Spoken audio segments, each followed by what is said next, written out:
Ebusia FM Makwa de ba APTV, AP Radio 105.7 AP Sports is a bonomi and sano and ya bonunsian ya sorry every kunya so 3 hours and the international day AP Sports and the latest no ewo any foreign ba Euro no and then Euro to Euros no starte our Germany that's Euro 2024 it on some ba na ya din komo Germany in Scotland first game ewo the Allianz Arena ye be din komo efi afa na e se nuama ebesi akodi afebe rem na ya twetwe komo kakra the transfer news no eba na say teams no Chelsea ne Liverpool Real Madrid Barcelona other clubs in nyina no omania bre the transfer market omo hese womo ebenya players ade aba ye be twetwe komo ho ye wia ye be ba local news no ye be tin komo the Black Stars of Ghana ye preparation no ya boy ya match na we no news no every coach Otoado interviewer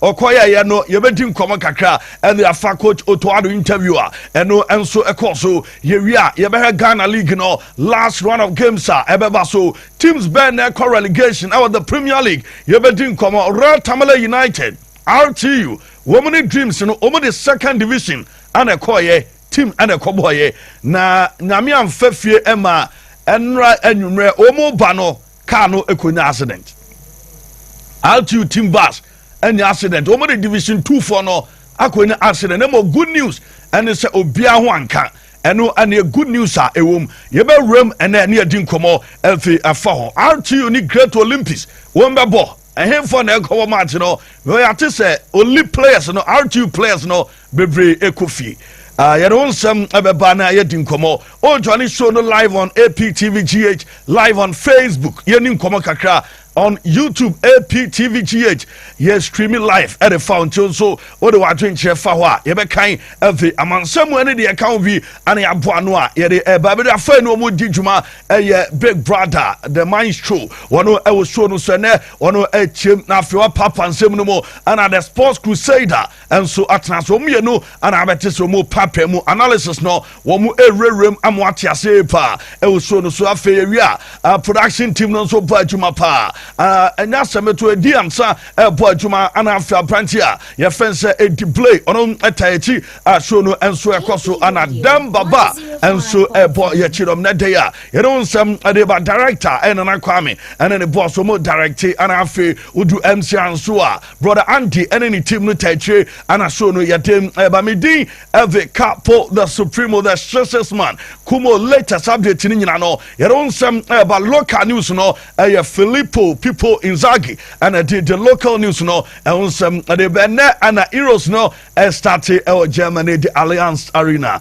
Your pick of the day no and a gamer Basum and a Verosa Basum and some and a day bro into your pick of the day now. Yes, which country will win this year's Euros? Country Bay and a we need the Euros this year. You was Spain, you were England, you were France, and you are the Mannschaft of Germany. Why and I would say Omo Ebetimi every need the Erosa and so yesterday and Germany and a mountain so na kakraba yen ready kakra ya also was say more fire Capo the Supremo and day abayos was AP Sports ajibe bia yet see a person live square Kumasi Alignment Center New Road Total Filling Station Anna also free and no not was a good out in Capo and your respectable crew yet see and a day Anna Kunsuko Jokrom was say watching you live Germany all the way and one also the Abeno and I drink check a what they have been so far na yenkai enfamas notice the Mannschaft of Germany womu anafe omu ebewini this year's Euros pasu into betimi and so the abanafia kenkai every amount and enumere AP Sports and Yugusua yedon some the eba AP Sports Sessepa Kumo Ewa Montana. So join you live on Facebook, APTVGH, live on Facebook, na face streams, live on YouTube, and also Juma join ye. Na any common afternoon, and so enye kama yipa na bibia enchimi enkwenchi any komo near Western Yama and so esi etie. Crusader Atanasama na kwabe na ere na any komo kakra and so ewo said in Yama esi etie ewo ene yes starting mom Austrian teams na e dia bana. Oshe German national team no Spain na England and France why ana betimi awini the Euros yeni nkomo kakra Crusader amemo akwa babako de mejo so Capo the Sports Crusader Capo de Supremo say bibia de dem okay ere nyame aso aso ho ye de me adom we ye pa ja fine bibia fine ya ba ne aba bibia fine yes jana dom bibia fine ya che bio nensu ye fiada yes na bro we say na fiala yeah thank God it's Friday. Oh, that's good. Now, Bibi Aboko BM there. Oh, ja. My chairman is top non South African or everyone. Serious man. That's good. Question of the day no production. Over and Jumo Modi Abasi and Fama team for na yenwine ho a. Rema. Fabi to nchen. We are supporting England be Spain bi utie me or France hwe squad ya e ba tournament hwe coach omudeba na hwe Euros said the strength is it na hwe squad ya e de aguyi teams here we why ne betimi afa the Euros this year and then ye kick off Gabo me sure say ye ba ukoba ye ba be sa ba bibie mu mo na yetimi awura mu yie pa but you see these teams are you omo e de aba no me de ka Obi say even Portugal crowns should have been included in the teams now. Okay, Portugal. Yes, Portugal. Okay. I was okay. I've been consistent with me top 4 favorites. Me say France, England, Germany, and my friend Portugal. In this instance, no, Spain move now be ahead of Portugal. Okay. In my books, that is how I see it. But so far teams here, that's here. Now can experience squad depth any bibia bomua without any biases no team abeka say oye favorite to win the trophy there because oka say the obe win there na akwa say wa hye nkom but ye no yenye nkom hyefo what I say okay we can only do analysis and make predictions okay and you know I would say offer teams for ya one line or up here go ya France a greater percentage of winning in terms of chances I will be able to me the trophy because of one experience France for no consistency in terms of even the playing body and the technical team of all the 4 teams the only team coach consistent France and my friend in England but France coach now has been there for a very long time. Didier Deschamps on one ball Euro 2016 on one ball the 2018 World Cup or ball Euro 2020 Sabo 2022 World Cup into in terms of tournaments no when ya about 4 major tournaments or okay we are in terms of consistency at the technical department obi Gareth Southgate Gareth Southgate and so at your about 2018 World Cup, or call Euros in 2020, sure, and or call World Cup in 2022. In terms of 3 tournament experiences, but for Luis de la Fuente, the first tournament or the Spain, Ebony, after the World Cup, will take you over. World Cup here, Luis Enrique and Enrique. Yes, and you know, on take you over and winning the first major tournament or the Spain, Eba. Then you look at Germany is also Julian Nagelsmann also the first major tournament or do more urban so consistency I'll go for France not just the technical direction no, but even the players are or do more able consistency are there a year juma not just consistency or more quality. So and me ba be BME but the favorite number 1 no France but teams are what name there I'll put France first England second Germany 3rd and Spain 4th. But the more reasons why I be this say women are favorites no ebeba. Then I'll add Portugal to it. And you know, me top 4 France, England, Germany, Portugal, Spain. That is how I may know. And me ba baby game no me pa. Well, my big brother, my name of Franklin Kisi Bamfo was AP Sports is live in Accra, Nungwa, Coco City, Sanko Beach area. Yedamasi Coco City or Yedamasi Pa Franklin, any team in Cham or Aaron or Sajifo was a good afternoon, Capo de Supremo and AP Sports crew. Thank God it's Friday 2024 is starting today. Germany is winning 3-1 against Scotland. AP Sports best in Ghana right now. Please add me to AP Sports WhatsApp group and with the number 30. Enjoying the show live inside GOPDC Limited. Kade in the Eastern region. Yadasi Uche or see good afternoon couple watching the show live from a Buakwama crew. And as Euro start today, it's my prayer that Portugal and France will have luck in this competition. Greetings to my lovely boy Nana Edu inside West Bay School, a Buakwamenshia. Yadasi Bequin, Kwajo Bequin was a couple. Keep it up. The good job. Special greetings to Bequin family. Yeda masese ne mote enunsu aba. Mame nko big brother big. Se bi abo ko de. Eden na mi ase odom de a chain. Na of course. And Friday. Abanso de ese Friday de sia. Na ese Nyama peace. Nyama peace. Bobe for the kora. Oh yes. Na baby I Well, Euros ne start to officially ejebo and then e first match. We fan and near baby room. Teams here the group punusu ya uhwe. Obi a chen adwen onzo adwen say why now gidi say offer. Afi Osenra Mikasimbiwa, but then you was Spain, France, and then I think Germany, Norma England, good. Obia or quality squad. In terms of quality in depth, when you be Spain, when you be France, when you be England, the same thing applies to Germany. But then I think the question is when they favorite to be winning, right? Very good. And then when you have the host nation or squad in data, the kind of the players now on currently or more former, be the kind of football we will say Unyebiano, Germany as a national team can get. Okay. Because one, or your host nation. Okay. Two, the environment and then the kind of things that football can follow be favor Germany. So the environment alone. With the spectators, Omokwako Stadium home bet make cheer on no. We any other favorite opponent you in the way panic against Germany.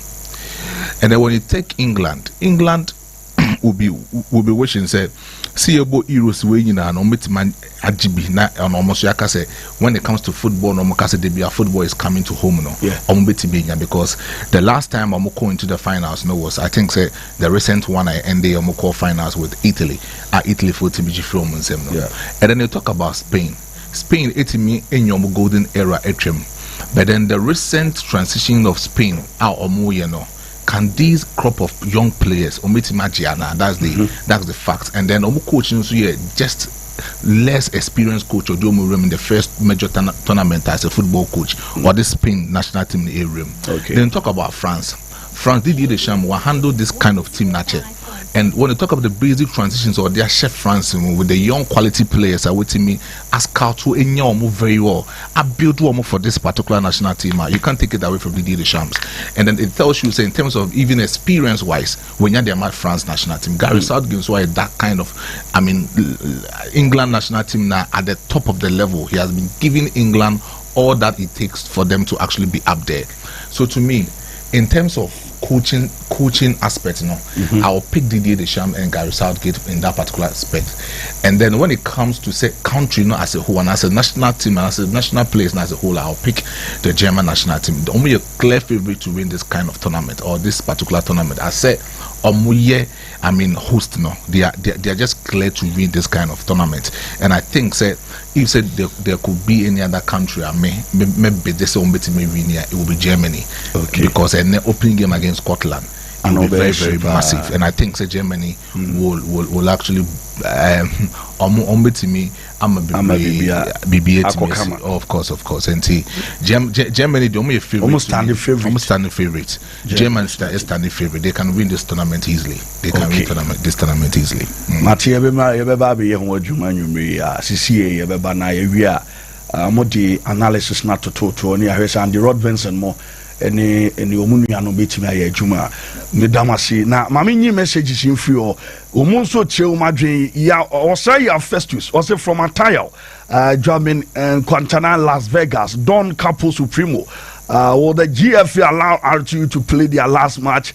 If yes, I will be surprised. Okay, big time. Ghana football and what they are. We are about doing como. Nami adumira local numa. Mine's good. I say good afternoon, couple watching this show live from Kenya. I say I'll pick France. France and we'll be picking Heaven Gate. Heaven Gate. Oh yeah, good afternoon. I say as usual, the show is loud. Live at KNUST campus, Spain all the way, Spain on any day. Heaven Gate, the Abana Kwame Atumako watching the show live at Ashtown. Good evening, couple. I think RTU accident should be investigated, and German will surely be. We surely beat Scotland tonight. Okay, and also accident in 170 upon entry Desmond. I'm Kofi Desmond from Offenso Kokote, Portugal, Ronaldo. Okay, Omune favorite. Greetings to busy money inside Offenso. Yada sesa odi we aba. Na ye kwa mono ne aba na afi yaba betwa so mahu se we ye Kwame Amponsa was a couple in fact this maestro guy is fantastic. APSPORTS no size and what Diaba Kojo Evans was Kojo Evans our Bremana Sikuma more update from Barca camp Mate yebe Barca ho adwuma efi ama na adwuma bra ye tu na ye de ani acha mono ne ye ba ye de wonsem eba betwa so efi ama here we go emraso said the amount in semno etwaso evima AP TV AP Radio 105.7 AP Sports is airborne. Here we go.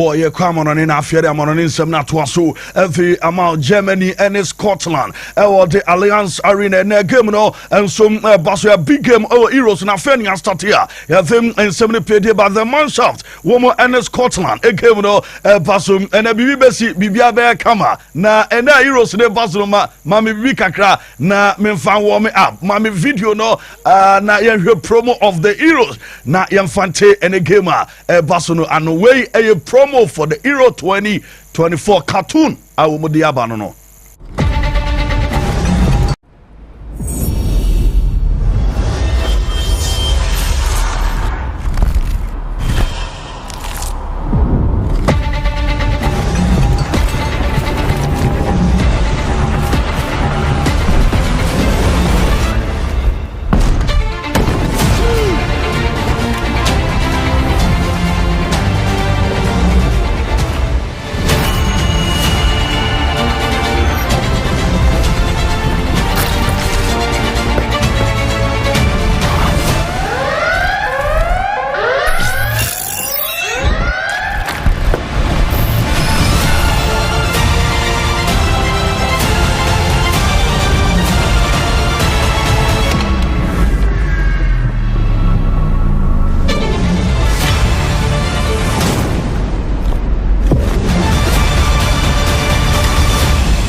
Aduma ne enyumre ye hwese bibi abetima kama enso onti promo kakra and yafe abajula na Gosman your coach of the German national team on the reason and now all hwese ne model convince a branch of Tony Cruz for retirement amana babo aduma German national team no or in same kakra to Julian Gosman kasa yentie coach in sama what etuja on Tony Cruz. A period of time to convince him because he wanted to know what we were going to change in the future for the national team.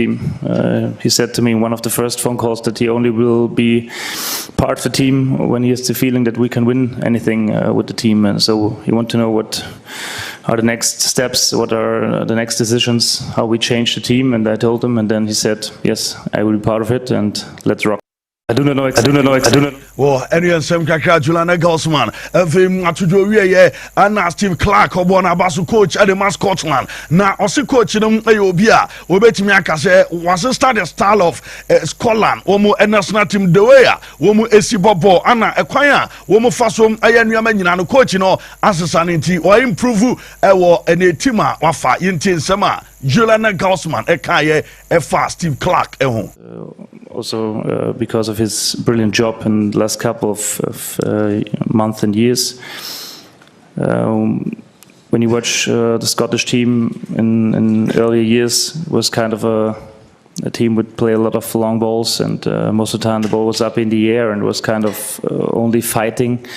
And now it's they can do every part of the game in a good way.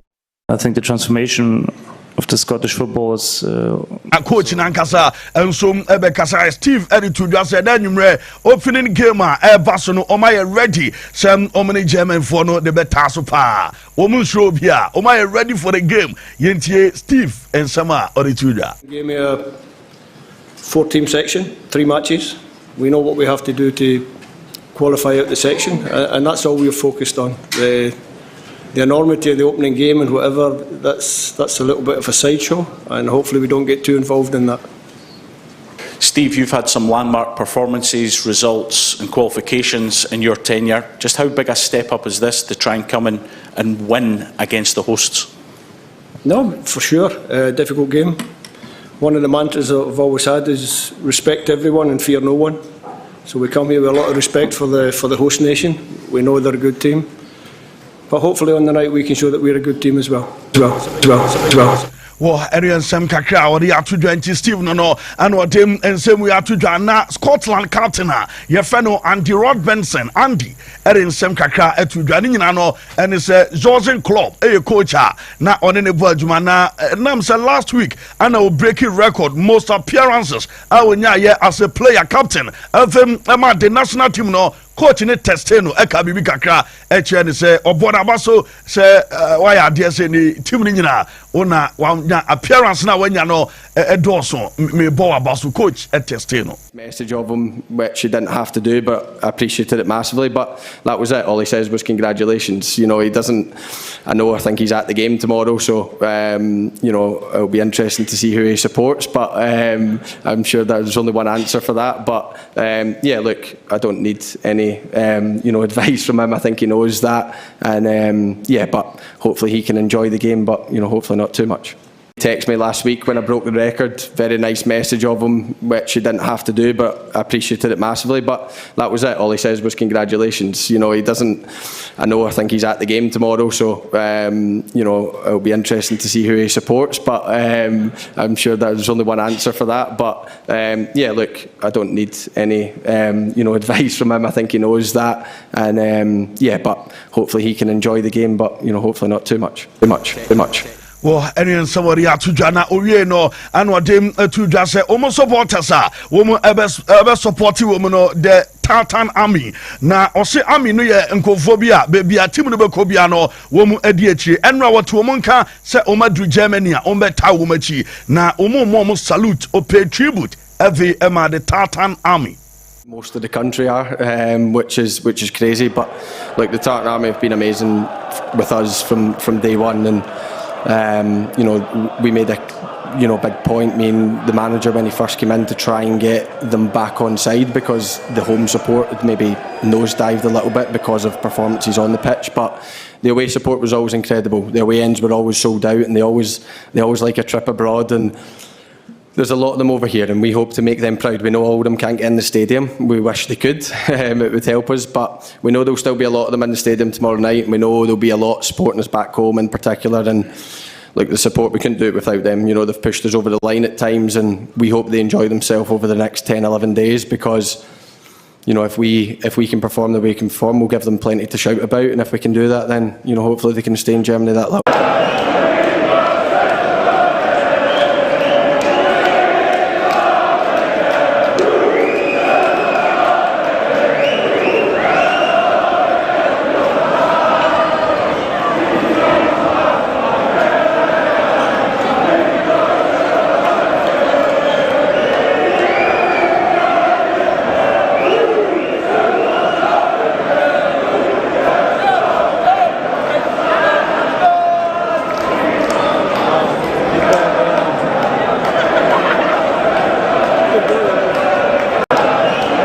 That's good production. Edi Yamo Abaso and no the Tartan Army and Ushese what the Atosuno Oshomun Omunye Omuna ya pay tribute to Omuno most support Scotland. Baby on the Kobi Omutachi Emma and a game no suede. Now pressure will game no Manum Ray. Yamusam and a German in Scotland and Rod Benson. Pressure be a game no pressure Damaso because more ball against the host nation. Yentie and Rod Benson. By you, and it's important that we show up to our maximum, and if we do that, then we believe we can create a bit of history. But we know we have to be at our best to do that. We're playing an exceptional team, full of quality in front of their home fans, and we know it doesn't get much more difficult than that. But it's a challenge that we're excited for. You know, there's no real pressure on us. There's no real expectation probably from the outside world, but. You know, we expect a lot. Oh, I know Andy Rod Benson. No pressure tonight ahead of the game. I know Basso against the man shafts. I know dear friend Madeba, Alfonso Davis, and so giving it out in the predictions for Euro 2024. Why Annabelle top scorer? Why Annabelle best player? Nina no Alfonso Davis Akasa. Who will be the best goal scorer? Ooh, it's a good shout. I don't know. I think Harry. Who will be the champions? I think Germany got it this year. I think Germany got it. I think Mata, De Ligt. Manu, Neuer. Who will be the best goal? No, Alfonso Davis, German national team, no, and Ebewini the Euro 2024. And Alfonso Davis in summer of him to the Croatian national team no prepare. Womo our Berlin, almost one omo busy. Na Croatian is Spain, omo prepare for gamer. Nyame do my basunti training no ekosum demand the Croat. Omo Bojuma, Emmanuel Eko Kama, and no the Croatian national team no, and ya do almost deba training no, ebi ana ye ama APTV live on Facebook, APTV G8 Obenya video and pictures I you know ebim and so ahekama na the Turkish number 8 in Fanamami Adagula one say number 8 just you know one the air call Amateki atwane in Saba kwa was inshallah Daya Bibian so kama and no and a Turkey player I fan Adagula and yet on some adeba na CR7 Ronaldo asem anamedi today na unim se Ronaldo ewo and Ronaldo wo mu eba no hotel baby Ronaldo dano yes enko fama Ronaldo ana enko fo gina ho a wo mu transfer Ronaldo be pie na o ma hu CR7 ewo the team hotel and Ronaldo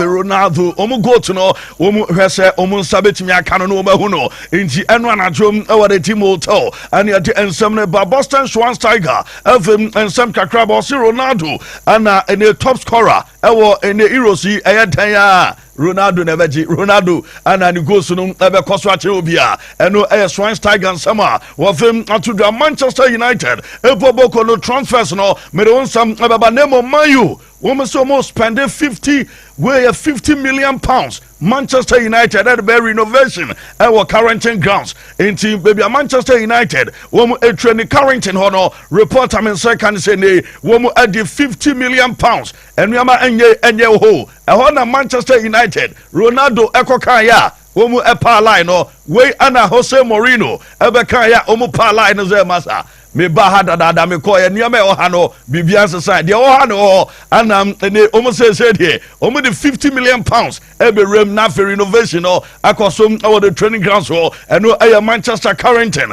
and the team and some about Chelsea team no omo enya permission some omani abranche John Duran ebe team come Aston Villa player no report am in second and it's a permission granted as a Chelsea ebe team to train come womo enso eni din come oba in a club no near say Aston Villa team na near Brea woman some player encourage and the after player IFS I Mountain and no a news happen cheze I Mountain so we said you mesi kwa onon so omo peno our club no na report ever and you kwa Conor Gallagher one player make say nay so omo say Stamford Bridge one woman person Abrantia, your friend said John Dura never, woman so Ebehia Conor Gallagher, and no air reported free, and the Aston Villa team no, woman say, and the Benani has only 23 years, and a Frank Lampard has signed a contract, and then Emma Chelsea. Now, 23 years ago, no, Chelsea fought on 11 million pounds, 11 million pounds. Now, sometime 11 million pounds, no, near Scapa, there 23 years ago. 11 million na nye sika keto am anomre tono na omotono manfo kan won sem bebre ebi se sika no doso ebi sem wati sika wo mo editono the only journalist and the only any person our supported Frank Lampard decision no Harry Redknapp and a kasam munya bochama kra no oba enu ama be fa yentie sa time no Harry Redknapp timer onyaye anasam Gideon onyaye e was 17-year-old boy o different days sikana wo mo di atono o wefe munya bochama no na Chelsea benya so mfaso ampa Chelsea enya mfaso every Frank Lampard He's give young Frank there warrants it because personally I don't think he's quite good enough yet. And I also think that in the last couple of years you've let some good midfielders go for peanuts like Matt Holland and Scott Cannon. Well, no, they definitely wasn't good enough. He is good enough and he definitely will be good enough. I let Scott Cannon go. He was a good kid and worked very hard. He's gone to Brentford. He can't get in Brentford's team. He's 21 years of age. I let him go because young Frank's 17 or 18 and is miles in front of him. Well, that ain't really true. That is true. You know, that's my opinion and that's what I get paid to. I get paid to make judgments on players. He's not. No, if you look very carefully, I don't think he's been in too regular. Well, it's your opinion, you know. Again, it's a game of opinions, and you've got a right to your opinion, but I've also got a right to my opinion. You know, and my opinion, obviously, I keep the players I want to keep. Harry Redknapp and defend Sika. One more of him to a branch of Frank Lampard. We are Chelsea near Lampard, Omotono no. Omaboka and Amunyam Fasobe Bray, every Frank Lampard short of the center, Bobocrato Netano at 11 million pounds on et and a report ever, Romeo Lavia, report ever, and it's on no ever Coban, where you train Ogusu training the match of the team no, should have been Yama Abe Kama, and Romeo Lavia, and you're telling some Eteba Callum Modric, a player no, and some Ukraine national team no. Was Jason Kama at a picture. We're ready. Evama Ukraine. Ewo in the said a bear and Yama Ebetimi Akoso Ewo Euros no and no a report ever. Na say report ever and some a branch of Vicowo report I mean some Merca and it's a non-league side. I from the shooting and the Sholin FC. Ewo in England. And also say we're a director. I was a non-league sider. You're from the Sholin FC. Na say on no airport Juma our de Lavaikowo project and so aba yentie ni project no and director say of him I'm a clubber. You're from the Sholin FC UK. Big part of my life. I mean, I don't think I'd be where I am without my family members and Sholin in general. So the project 5000 and also the Levi-Cole project will help the community come to watch games and also help kids come in and train. It's just a really exciting place to be in and can't wait for the future. So you've joined the board of directors as well. In terms of what you're hoping to do with the children, because that's why you've got involved, it's the community aspect. Project 5000 enables all under 19s to come in for free, but you're also looking to set up some soccer schools too, I understand. Yeah, definitely. I think it's a big part of who I am today is helping, children. So for them to come in, under 19s come in for free it's great for the community. They come and support, my uncles and also Sholin. I think there'll be great games going on this season. It's something to be really excited for. And also kids coming in and having soccer schools. If you see Anna Oceano ono Anna Oyani project no koso and ya dem and some of the Chelsea YBM Michael Olise made a verbal agreement no personal terms with Chelsea agreed. Womo anya dia to me aka clubs no emienu se ne Michael Olise womo ensom ebetime nya na afi wa be bo adwuma dia ma Chelsea boboko no muguzo a womo push it down no say be adon no be done and dusted no a reporter Borussia Boboko no say Dortmund omu enso report and pay yabane say Martinez awie na adwuma no a waja bia etem atoa say we free agent afem ama club ne say wako a waja Dortmund team no enso awakona adwuma dia wabedi nyina wode ne nyina abana wie e wo Borussia Dortmund eno eye Martinez and the tenin sempi aveba Manchester City owner no Sheikh Mansour bin Zayed and then in Saudi Arabia Pep Guardiola wakopia ho na Pep edem ene trophies ni nyina akwa ene Sheikh Mansour bin Zayed na we se na nnuama siko a enye ono nkwa ne ko ya ono mpanifo bebre ana ko ya na omadam ene Pep Guardiola wada technical management no ana afi wada coaches obi a Sheikh eda wo ma se ne wo ma bo adwuma titles are womu eje ye last season and this season na womu ade akopio yenko omukopio no enkomo kakra e course between Pep Guardiola and Sheikh Mansour bin Zayed.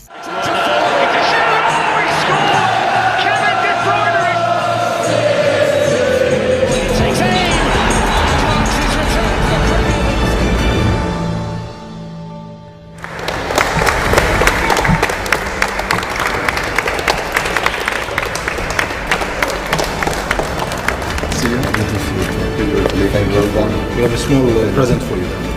Looks amazing.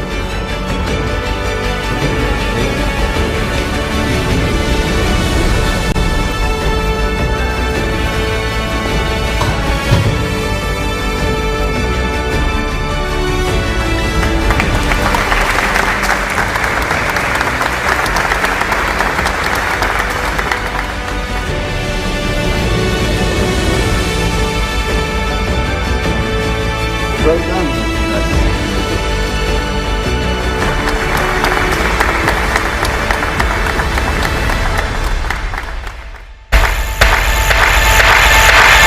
we nneɛma kakra kɔ so Sheikh Mansour bin Zayed ɛde nsɛm kakra to dwa na Sheikh ɛnsɛm a wɔfam ato dwa no bi sɛ City team no nyame ɛyɛ adoma sika bi a ɔmo pɛ bi a investment a ɔmo yɛ no ɔmo amɔka ɔmo ayɛ investment ama sika ɛne trophies bebree afiri mu aba nti ɔmo ayɛ ready ɛsɛ Pep Guardiola player bi ɔpɛ bi a wɔn a promise no so mɛsa atɔ afei ama no na ɔde abɔ adwuma to aso afei ama City bɔbɔko no ɛno ɛyɛ report ɛnsɛ ka yɛde nsɛm no pɛnte ba ne later server Liverpool bɔbɔko no me TBB sɛm ne Saudi Arabia clubs ni bebre ɛpɛ Van Dijk na reporter ba ne sɛ Van Dijk deal no wɔn kyerɛ sɛ Liverpool force offer bi a ɛmai ɔmo nti obi anka sɛ ɔmo ɛpɛ Van Dijk na di wɔn no si ase ɛnasa eboboko Ronaldo team no a wɔn Saudi Arabia wɔn na sɛ ɔmo yɛ the highest paid defender a wɔn wiase sɛ open Santa Baka ne body o ma ready eso metu eska ne mo reporter ba and say Liverpool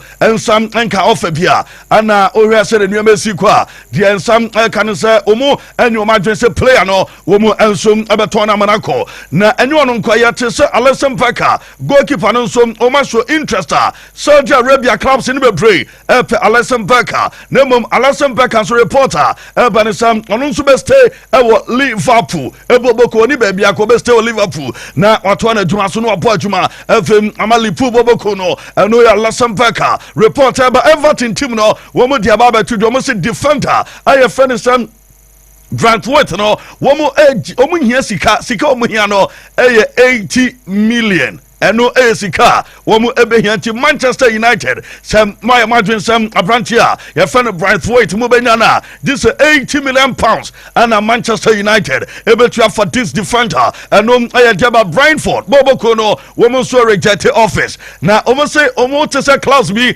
and the 60 million pounds from Ivan Toney and omo say Ivan Massa Ivan ne worth sika 80 million in team and the Brentford team no and so more 80 million pounds for Ivan Toney and I reported for Deba na Everton for no omodi bibiaba woman and the Simons Coleman na Simons Coleman there or the Super Bowl no Everton for another 1 year and some of Fantobono so and no a contract renewal and no more them Simons Coleman so Uncle so Empojuma and for Emma Everton and no the toughest and no your report ever na Oria said in Yamazitia Mamem and the player your friend say and they look sure say open Premier League no player or best player Carolia Martin Odegaard. Said a man focus the Odegaard no Daniel Bo correct name no FM Amazon kind of Martin Odegaard. And the reporter man say Luke Shaw and they are 2000 player way the best player open Premier League no Carolia or no and they are the best player and no a reporter about Georgian club. They say papa we yehudi anya no oja coach no tena fie nsem ebrew na mo weche bia washa or say we ready for Taylor Swift the concert our Anford we ready and upon me be born a voice no adema I catch you say Georgian club coach Adema Liverpool that's why ready for Taylor Swift a concert and no pass and echewe and no so washa or the about so I ready now Georgian club no as a oja coach no ananu ye as a when anima as o bo akokra as a nim no and so enyini bi a chenesi here and no Georgian club and the attending SMP Adeba Jose Mourinho coach Adema Fana Bache Boboko no Turkey na me say die Mourinho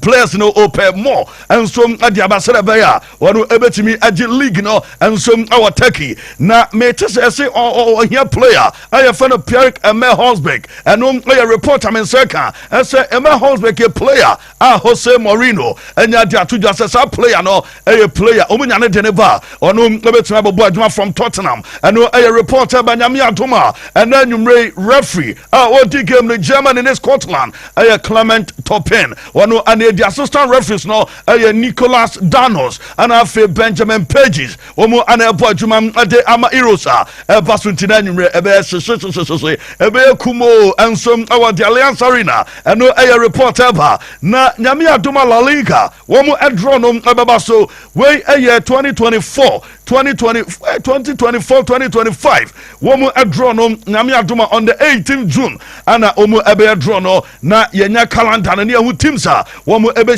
next season the La Liga and a reporter Hans Flick coach Adama Barcelona reporter ban say Omama na travel adinani at Germany okodi holidays a few days obasan obabiem obaba na obetona aduma so e say enra mi yin video bi edemawa na oya aduma our office e say office work nko and why enti omasa man break sam obetima ko Germany na Erosi wakohe matches ne kakra na osan abapa ka bebo aduma enom Hans Flick reporter ba Victor Rocky akranom wadan holidays no wateso adinani atram ne Barcelona training grounds so be training Victor Rocky opese onya favor coach afan Hans Flick na nim enchane akrani ne ka de ba training no ana Victor oba ye ka no wasesam bibia enso ye kama efe ema Barcelona player ana ekwate ensem pedema na ene akrawe aya bibi kakra akrawe o support Scotland na ene o said the name gamre basoa sa ne Scotland funny we Jean Paul say Scott McTominay ana any favorite player our tournament the antia no and then head of the game baso mo ko stadium CCA and what drop this interviewer ye bobi ama in Germany mountain so. So FaceTime, how did that come about? Really good. I'm favourite player. Because one, because plays for Man United as well. Yeah, and Manchester two, United. because I've met him and he FaceTimed me. Three, he plays for Scotland. He plays for Scotland. So FaceTime, how did that come about? Really good. I met him when I was out and about, and I showed him a picture of my son wearing a Man United top with Scott McTominay on the back. So we FaceTimed him. It was brilliant. He put his top on. He was honestly. You loved it, didn't you? Scott McTominay, he's going to do the damage today. Come on, Scotland. Why is McTominay your favourite player? Because one, because he plays for Man United as well. Yeah, and Manchester two, United. because I've met him and he FaceTimed me. Three, he plays for Scotland. Akrano and Edia to just Scott McTominay, ni favorite player. And then you may say game na nyama betima ko kama. We do England a camper omo ehete gym and anope Obama England team no na yehwe gym omo ehete ye and anope eno England boys no mo ye adwuma kakra enso ewo ho ema enuama ye kama efe ema the English players and out here ma ye dem ensem ne pete mo bo adwuma ewo ene training e dem ensem ne pete ba na ene ewo England omo come for ewo the Lions den ho no him for na bad den num him for Oli Watkins ene Lewis Dunk omo mienu ana erepeye e the Lions Den omo de nsem kakram ade tuja ye de nsem ne pede ba na Joe Gomez FM atuja Euro 2024 no ewo ene diary room England omo diary room ho no wono ana no ko room ho e de nsem kakra ekotuja na Joe Gomez e kasai efa Erosa England. And so England 4 players in Omakasa, my interviews at team here, Germany Montezo. Joe Gomez, please report to the England diary room. My turn now.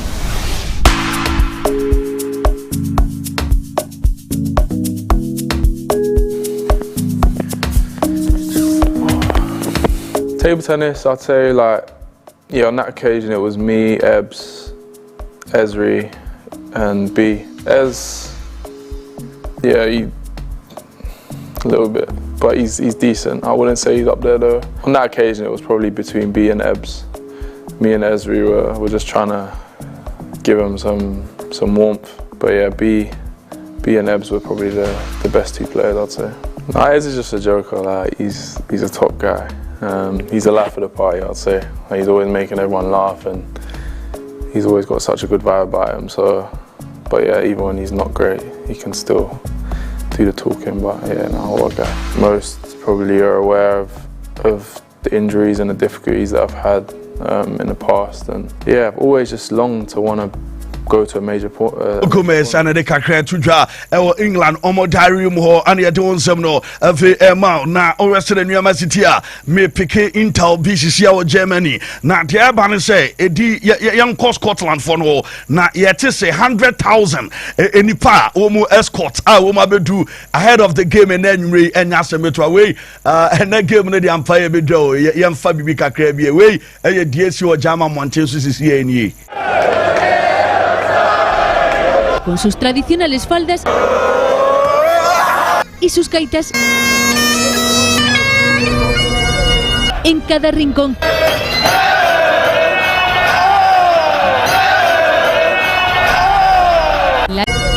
En cada rincón.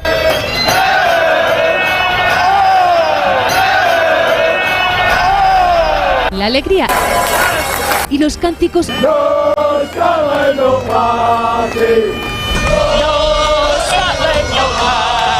no han parado. Han viajado 100.000 escoceses.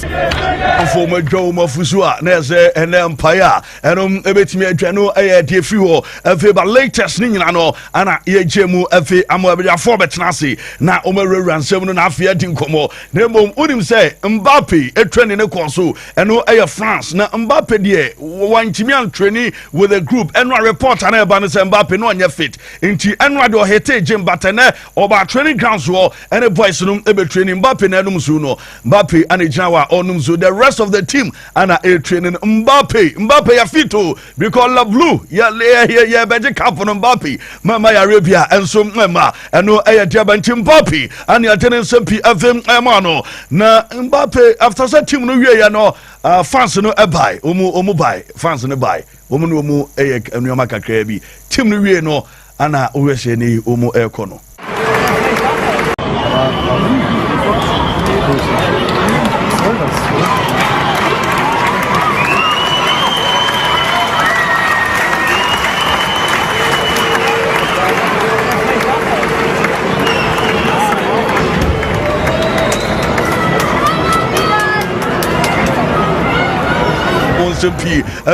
But give me son is said in some kakra Atujana do Kenya and it's a Scotland and then you may when no man show German national team no when no man far expect when no man run romu fear there's so many show momo German bobe show enti omo enko game no all out na omo enko win game no and no do about Michael Essien any Joko Oma Bedi Omu Ultimate 11 and as a way best methodist ultimate method no and as a methodist na omode aba na Joko eche na dwen de ogini se we best e won fifi ho Michael Essien and so ogini said we best no obi a eche na dwen Michael Essien and Joko goal counted finishing Frank Lampard vision passing Charlie Alonso work rate Michael Essien I can't pull myself so you can if you want Arkan. N'Golo Kante.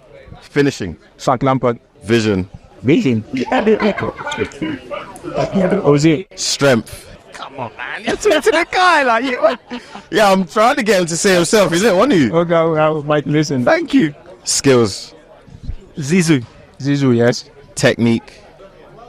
Beckham. Deckers. IQ. IQ. Intelligence. Makaleli. Yeah.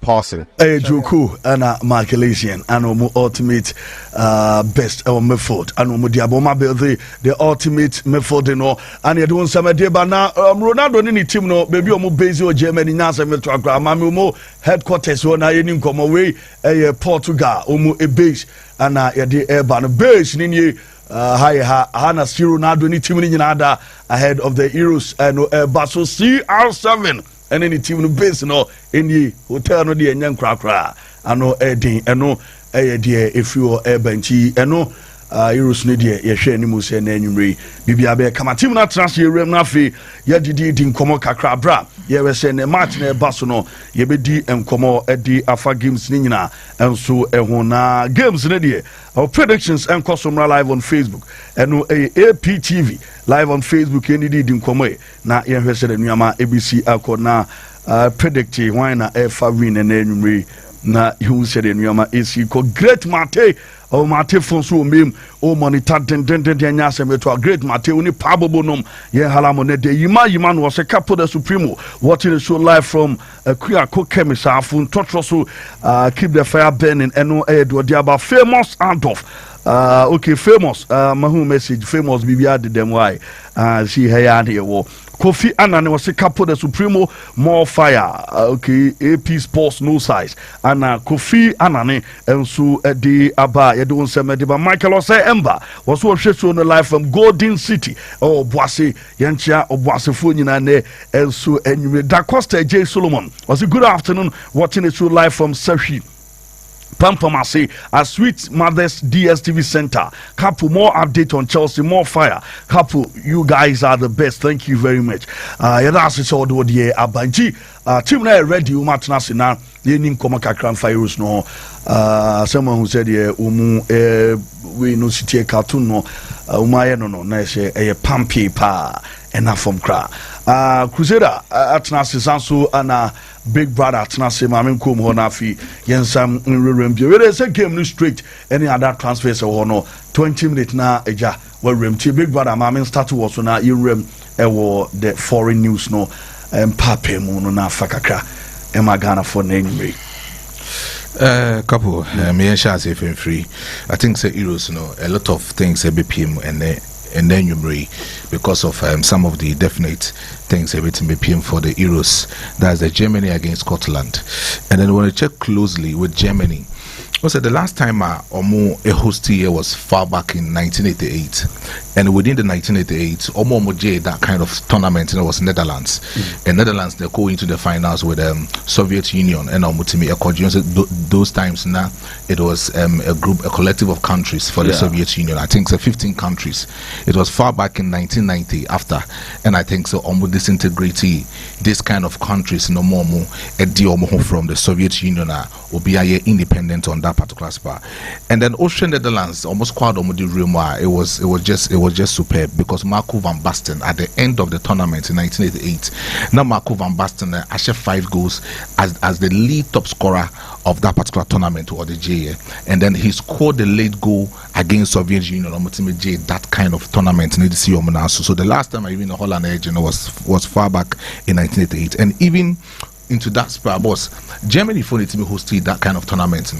At that time, they from Germany, they were called West Germans. Before the tournament, nobody can have 2 major trophies as West Germans and and I think so after the tournament in 1990, and decided said they can easily come together and then become just one country collectively.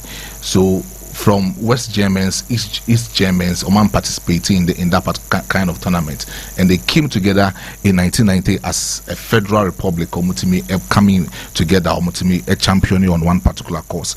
So within that tournament in 1998, that tournament Germany for host 2 years without a single game. Yintimi answered a player off 15 matches, normal boy, you know. Yintimi and Sandy will be off, say what red card from the game.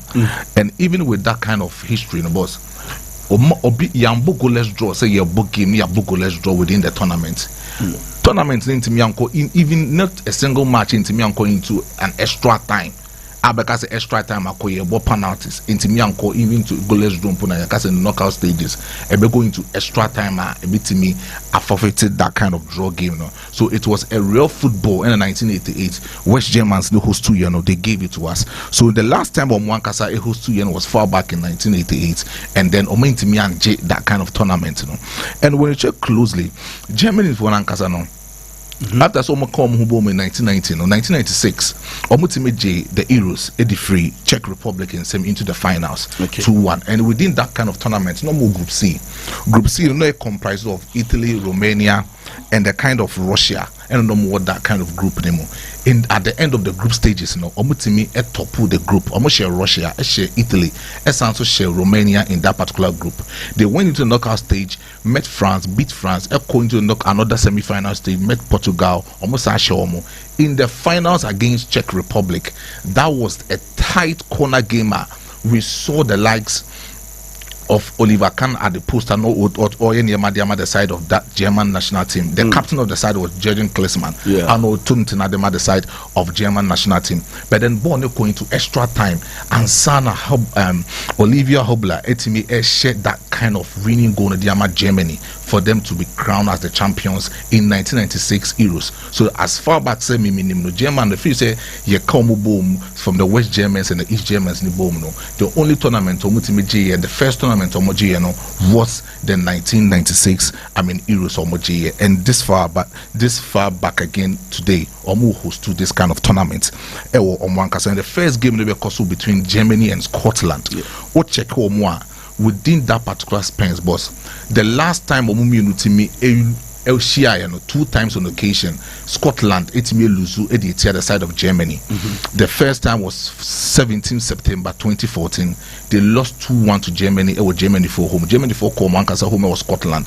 In another year, that is 17 September 2015, and then Germany was able to beat Scotland. It was more back off from Mankasa home by 3-2. Omutimi winning that particular qualifiers, Euros qualifiers. Our boy in the 2016. But we check win Sanyama winning na.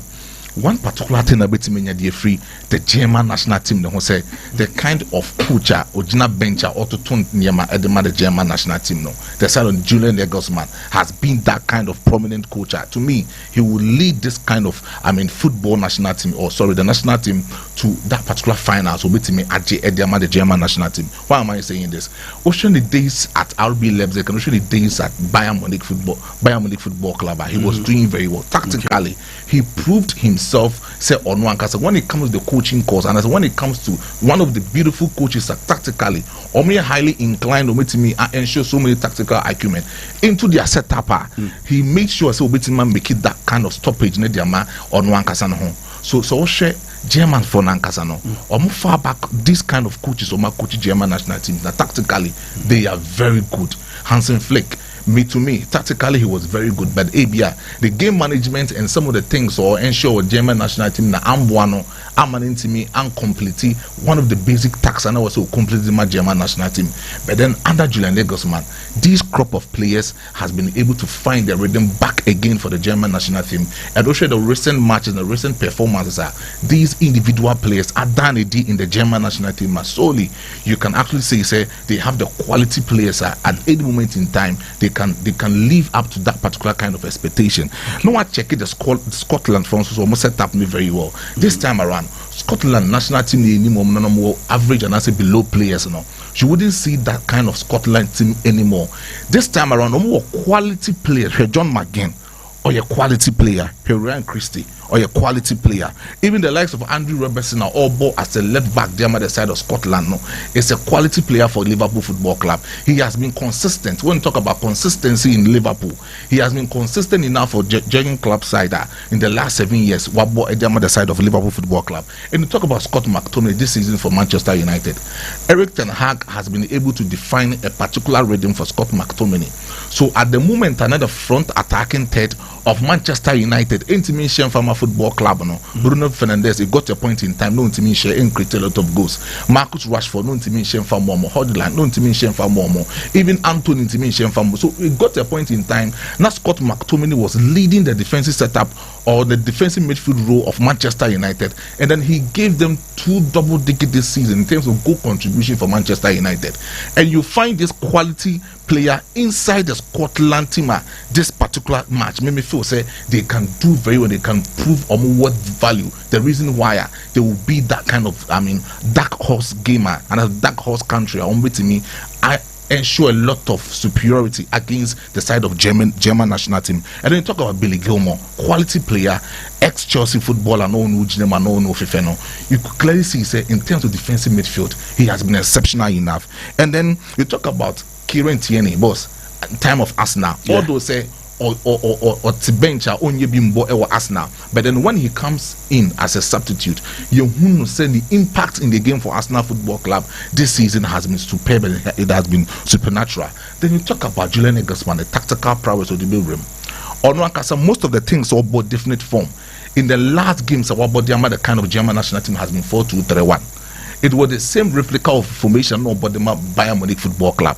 Bayern Munich Football Club was playing the 4-2-3-1 formation as Julian Nagelsmann, and it's the same formation against Scotland or national team and then you will see say in the 4-2-3-1 Obebo Joshua Kimmich as the right full back, Antonio Rudiger as the right centre back, and then you have Jonathan Tah as the left centre back, and then Maxi will be played as a left full back for the side of German national team. And then within that kind of midfield, Robert Andrich, open one particular player this season by for Leverkusen, Invisibles, and the Xabi Alonso, open one particular kind of midfielder, or you're very fluent. His decision and his ball retention, ball recovery has been superb in the midfield role for Bayer 04 Leverkusen. It has been Robert Andrich, and he has been doing it very well for the side of Bayer 04 Leverkusen. And then you talk about Toni Kroos, or your old tapping whiner at this particular moment in time for Real Madrid Football Club. At the time or no air retire, or when they pick and or quality football at that top level. So to me, in that particular midfield, you get Robert Andrich, who will be played and who will be used as a single pivot, who will be showing the defensive setup of German national team. Or yet that particular thing, when they beat me, I hear a lot of relays, I hear succession, and they are going more down the side of German national team. It will be Toni Kroos. This time around, we know the technique and the IQ level of Toni Kroos. When he gets the ball, he split passes defense or beating the opponent, and also not beating the attacking third of German national team, no boss. You cannot underrate that kind of thing. So Toni Kroos this particular night will prove him to himself, say, or no Ankasano, or beat him up a ball and that's what him. But to me, he will live up to that kind of expectation. Then you check about the attacking third of German national team. Ubenya Jema Musela or ball in that kind of left flanks. Ubenya Ike Gundogan, and then Ubenya Florian Wirtz so and then Kai Havertz will be clinical enough to lead the attacking third of German national team. When you check this one very closely, to me, all the attacking force of German national team will be our numbers this season. Kai Havertz last season with Chelsea Football Club was 9 goals in Chelsea and been leading the lonely striker for Chelsea last season. He was the top scorer for Chelsea Football Club, and this season he has given Arsenal Football Club double-figure goal contribution for Arsenal Football Club and leading the attacking third for German national team. At Chelsea, he can create a number of goals for himself and then he can score because he's not a static striker, but so only the attacking third or drop up deep, simple and as a similar like Karim Benzema ball no bonibino or drop up deep the creativeness no ball and making sure so no one can create space for no one can himself and then he can score goals when the chance is needed for him to actually score. One thing that Mikel Arteta added up to the side of Kai Havertz is his ability to score more goals and his ability to be clinical enough in attacking third and I say in the 18-yard box. So obetimi aye a lot of things, actually a lot of goals. Yama the side of German national team. It would be Kai Havertz to be lead the attacking third of German national team. Or share the kind of the attacking third, and so betimi create a lot of chance at the German national team. It will be Jamal Musiala, Ike Gundogan, and Florian Wirtz. So about this kind of attackers, I do know Julian Nagelsmann be creating. Say he will create a lot of numerical superiority against the side of Scotland, and that is the side of Julian Nagelsmann. You get him. So I know about the 4-2-3-1 or creates numerical superiority. Numerical superiority so be creating more attackers. Sinabaya offensively, obe loading opponent no offensive, no one pinning the house of the defensive setup. So I heard the defensive setup of Scotland, Ubenya Kieran Tierney, Ubenya Granit Hanley, Ubenya Jack Henry, all no bebo in that particular third. 3-4-2-1. And at the side of Scotland, bebo. But so what share the tactical things I want coach no tab the 3-4-2-1 or boss or bought in the low block system. And for Julian Nagelsmann, for him to open up no creating numerical superiority in the natural say or be open wide. Okay. No team making sure say in the left fullback and the right fullbacks, you know. Obetimi creating a lot of house spaces. Ewo honoma Jamal Musiala, Florian Wirtz, and the likes of Ike Gundogan. Obetimi pick that half spaces, you know, and making sure so obetimi create a lot of chances. Ewo the attacking third. The boss and then you will see a lot of beautiful football. German airborne on the home soil. Okay. A lot of expectation because they are my German national team. Because with about a year. We've seen German national team a lot of ups and downs. Yeah. And this will be one of the definite time the German national team will use to redeem their image in the European spell. Okay. When you talk about most of the countries, so much the Euros now, Germany against Spain, watch it 3 times. Spain, watch it 3 times. The last time Germany was far back in 1996. And this will be the immediate time you will see the German side that making sure somebody in this current modern system of football. And when they lead that kind of thing, Julian Nagelsmann. To me, Julian Nagelsmann, Bundesliga and that. But then when you talk about one of the coaches over here say or what experience to me, it came back Julian Nagelsmann non coming to me and funny mood non compare the Shams somebody Gary Southgate movies. But then with the clear tactical system or no say Julian Nagelsmann when it comes to football tactically he is well inclined there. I think say with this current crop of players be created this system, be created this niche. Edema Julian Nagelsmann in the German national team against Scotland this night. I think that Julian Nagelsmann can prove himself worth and obetima value in a coin on Faswa currently on obetima thriving against Scotland because in the recent Euro qualifiers in the 2014-2015, he was able to beat Scotland home and away. And then he has that kind of thing obetima the other side of German national team. Then you talk about Joshua Kimmich. Faso invented to become a right invented midfielder in the setup of German national team. Boss, this evening it will be solely exceptional because we invented now currently Tony Kroos ni role I me play no in that kind of midfield boss. Otimi boss a boss midfielder. Yeah. Otimi joining the attacking third, it creating a lot of chances at the attackers and then you bring Upo be on be closing up the gate in attacking third at the other side of German national team it will be Tony Kroos. So close here. When your preference Joshua Kimmich on ubetimi abeboa Robert Andrich. Send be Robert Andrich any a single pivot it's Robert Andrich or no egg shielded the defensive back line of German national team no. Nipo obetimi abeka no omaye 2 are remaining into the center half and will beat Joshua Kimmich. That has been his hallmark. And then at the end of the moment we will see the Julian Nagelsmann using a lot of tactical system with me against Scotland. Mean to me underrated Scotland because why right now as we speak are more quality players. Okay. This is not the Scotland that we know previously. But then when you check closely with the kind of squad that Scotland is currently in their setup our boss or more quality players. Jobe leaded the attacking third of Scotland. Lawrence Shankland. He's a very good player this season for his club side. He has been able to score 12 goals for his club side in about 20 matches at Wabodiama the club side. It tells you say in terms of in attacking third, he is clinical enough and then he can score a good number of goals against the opponent. And then the results definitely Germany will win. Germany will win against Scotland. But it wouldn't be an easy game for Germany. But I know Germany will win. Okay. Medasi. Yes. Yes. Of course. Now, mommy, line be say be 3-1, be 2-0, be a no team farmer. No dear, but really dear. Open games, so the Anna 1 year careful. Go find some opening matches, early kick-off. But me, the Germany for better Mafarin. Okay. I say, me ba na me communique is here. I say Joseph say Capo, we should not forget that Turkey team can shock everyone, and or say one of the group B team will be on top, and no crepa Turkey for no so Kirani Zamani say Zamani sound they say okay. Okay, Benjamin Opon was so share live from I Am Free. It's your boy Ben. That's I Am Free. Oh, and we share free and a day. Way a yaw Sisi and Sam was so share from Tema. That's it. Share all monitor from Tema and a day. You ever see a room na Bibi Kaka ewo any Monique or nomina. Yet twaso if on the school and phone in no more ye bibi or is here answer and then we game na ba so crusader me ba me 1 minute me ba.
No German phone call and phone in ano aka boom a trabi and sana game na basun go for we hard drain go for we oh David g update no yawo Monique wonum sisi nti the best bia na be drop video bia bia until say game no yeah kick off ne de enyan kick ne de em say de top phone bia on sa be kan MC Malik or say couple want correct score. I say, do you think it's Ghana Premier League? MC Malik, no Premier League, Ghana Premier League, near ultimate predictive man. Carrasco was a good evening couple, CR7 to win the Golden Boot. Yeah, that's it. Nana Joa face looks a maestro analysis, and Nana Joa Soti at all. Am I in Tiway, DSU or Montenso, or German Montenso? Na BM amount. Timisium, sorry, na dear course you know, the one sem about Crusader. I no more year Juma. Aye. Scotland for no money. It's a festival, so I say, a festival, yes. Euros, major tournaments in entire. Yeah. And it drew on mostly it's a festival. And that is how it is. In the also Mushiana Mojo Manikakra. Yeah, Bibi Kakra. Mudinima Gugu from Kakra, Bob Womu. Warm up. Well, warm up. Germany there, I mean, be a stadium no a Liga Omujitum. What I say.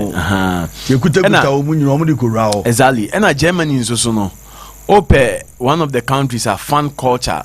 A Wasropa, it is Germany. Most of the European countries no crown ma just standing in terms of almost various stadia no standing, but Germany in Quadia it is allowed that more sections we on my hot standing to be on nipa need to meet especially so after Dortmund matches are on normal for me the yellow wall no be this and across Europe open league back stadium attendance averagely was Germany Bundesliga. Almost change all the leagues, no, not even the Premier League. I'm not talking about eyeballs are winner on TV, there be, but omo troopy to the stadium ekokoshe matches no on the average omo hwe Germany Bundesliga no chain all the leagues are away Europe and was a chere because Germany no omo treat football no as and I say supporters as a part of the football. That is what Germans do. Until uko Germany even omo Bundesliga club ownership ni ade no na make say omo 50+1 rule. 50+1 rule no more Germany ne say football clubs must be owned by the people. Any kwan say your club individual ba ko beka say team ni ye media. Ti say de bia uko England your teams ti say Chelsea Todd Bowley ne consortium no omo dia. Uko Manchester United a Glazer family omo dia e no maton 27% dia ma Sir Jim Ratcliffe. Enti Glazer family and Sir Jim Ratcliffe and Manchester United omo dia. Manchester City Sheikh Mansour and then for dia. Saudi investment for no almost so dear team of Newcastle omo dia, but in Germany it is not like that. Wo uyesikania the biggest stake abetimi ato in any football club 49%.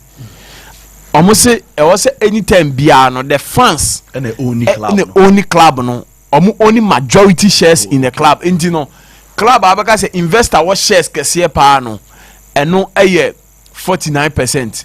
Nesenka o mintwa no house de nkezi nka there to bring to say house no there be obetimi aye but yes because house there no unse enye omo shares ni na no maton okay omo some shares omo nton enti nke honom sa shares na ye nton na would be owned by the fans enti eba major decisions fans in the beteki that is what Germany they do. But club to say TSG Hoffenheim there you be there because the person has been an investor for a very long time. Onone ni sika she club ni mwa ba be do point be say abeye ne dia. That is the only club. And now uko Germany club a friend RB Leipzig. Omo say yes omo ye the most hated club in Germany. Every stadium be on Bekobiano recently na ejai na amanfo etan wo pa because of the ownership structure. Unse RB Leipzig Red Bull Leipzig. But because of Red Bull no company omo mpene sa say company ne dia enunti no omo ntimi nyusu omo din Red Bull no e no makofa Rising Sport Leipzig signifying Red Bull no unse so they say omo arena no crowd here what I say stadium no omo di ato so but omo de no okwa in terms of shares no omo ask you no to the point say as a do public ownership but in actual fact say Red Bull for na omo dia because omo ye shareholders say omo ye fans omo ye shareholders no omo ye Red Bull workers and omo only shares in Leipzig and omo de omo ko any other venue kane no na omo to sa prekoti ne niema bro omo pa unze Red Bull omo aboa no sa niema nto omo ko stadium bebre na omo ta to niema bo especially their first season in the Bundesliga. But I say emre ko na nimu no sa de no free on but Leipzig a team back a lot of people edwa and you go Germany because of that culture na wo say omo fans say omo a part of the institution rather than some your customers and across the top 5 leagues no Germany is na ticket prices ewo form okay omo say fans no enye omo customers ebia in England omo treat fans as customers into the clubs ni bi on ma omo timi to omo ticket prices mu Tottenham Hotspur omo ticket price emu ne boarding Arsenal ticket prices ne boarding but Germany entesa enti for Germany there do match they say there you expect to see the fans say they will troop to the stadium and Germany for no omo be there unzo omo mfa ni agro enti enne no ejabetom and this very tournament a very very interesting tournament because Germany would want to win it after 28 years omo to minje the Euros no they feel that this is the time for them say omo ebetumi ediaje ebia u take here back to 4-5 months back na Germany for any confidence coming into this tournament but now o share their last few games or my bar or my shall say any confidence they can be able to do something in this tournament, and that is the kind of believer Omodi Aram. But before I buy in the game, at least we need to take a look at some records and statistics. Kakra. Okay. I wore the Euros name. No one who said these are the statistics. I wore Euros name in terms of individuals.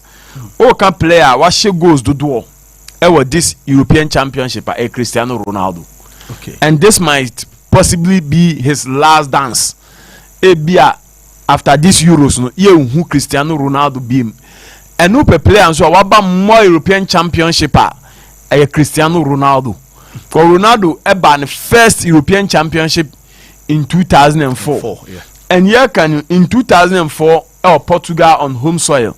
Ronaldo had 2 goals. Then in 2008, Onya 1 goal. And Obenya 3 goals in 2012. 2016, Onya 3 goals. 2020, Oshe 5. Into Kabuma, 14 goals. And a Cristiano Ronaldo Enya. And already, we're making 5 appearances at the tournament already. And we been 6 appearances. Okay. Obabe Miki, and that is incredible for any player. So for 2004 to 2024, 20 years, yeah. 20 years span. And so when you play about say or at the highest level for 20 years, it tells you the kind of leveler Ronaldo at me at the abo. But say one tournament, na play about Kwashe goes to do there. Michel Platini in 1984 with France, and or share most goals in a single tournament. And that is how and also effort at here. Then you look at say teams or marginal to do obviously, and the medical boss say Germany, any or my friend Spain, Ubiagino 3-3. And that is how and also so is the effort here. But who's the teams be on my omotaba? But to qualify from the group stage, at the moment, and one of those teams is Scotland. Scotland, your team back or Taba, but Oba. So about qualify every the group stages at the Aquanimino. And also, adding at the Emma Omo. And one thing is that 1916 years started boy Euros, no. But the most important thing to me is that every single year, be one team on your debutant. Say OP tournament in him.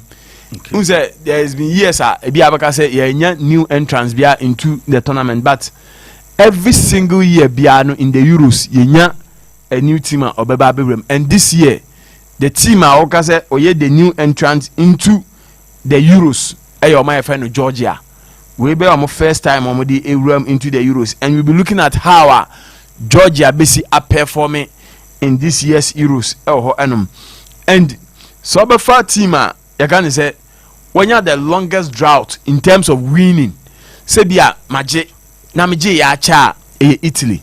Who's American makase Germany akọ 28 years on G the Euros no. For my friend the Netherlands akọ 36 years on G, but the longest no be akọ without winning the Euros. Italy na the last time G was 1968.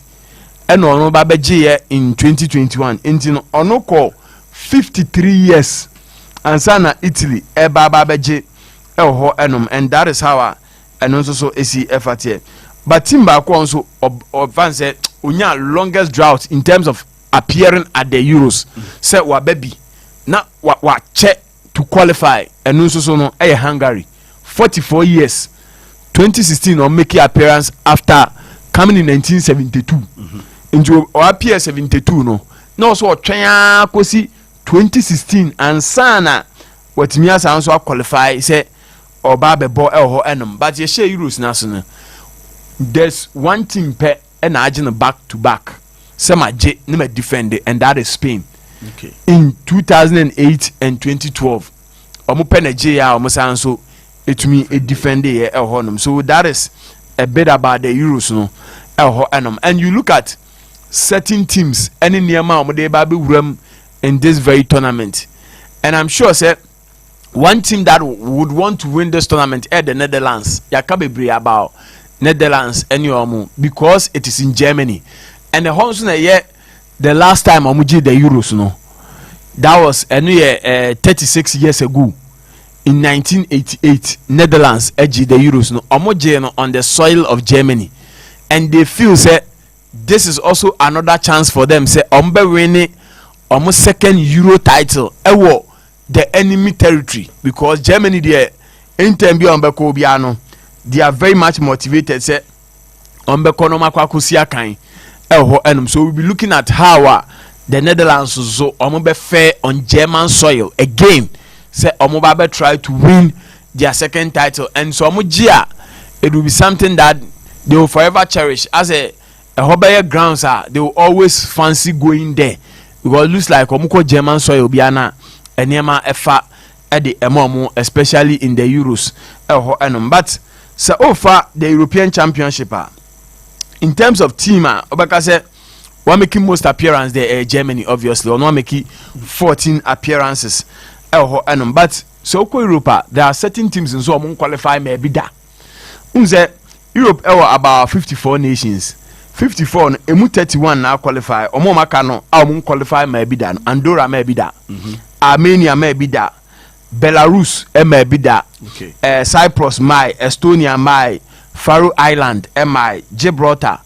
Interestingly Israel enso maybe that into Israel ye kan Israel ni na no on qualify me ball Euro Championship that Kosovo mebo bi that Liechtenstein mebo bi that Lithuania my Luxembourg Malta Moldova and so Montenegro and San Marino.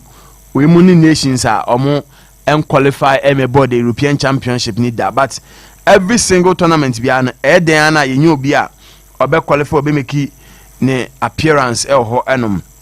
Intisana and also so FAT. But that said, na me de ba teams are omo favorites to win the trophy, and omo me jidi say be performing in this very tournament.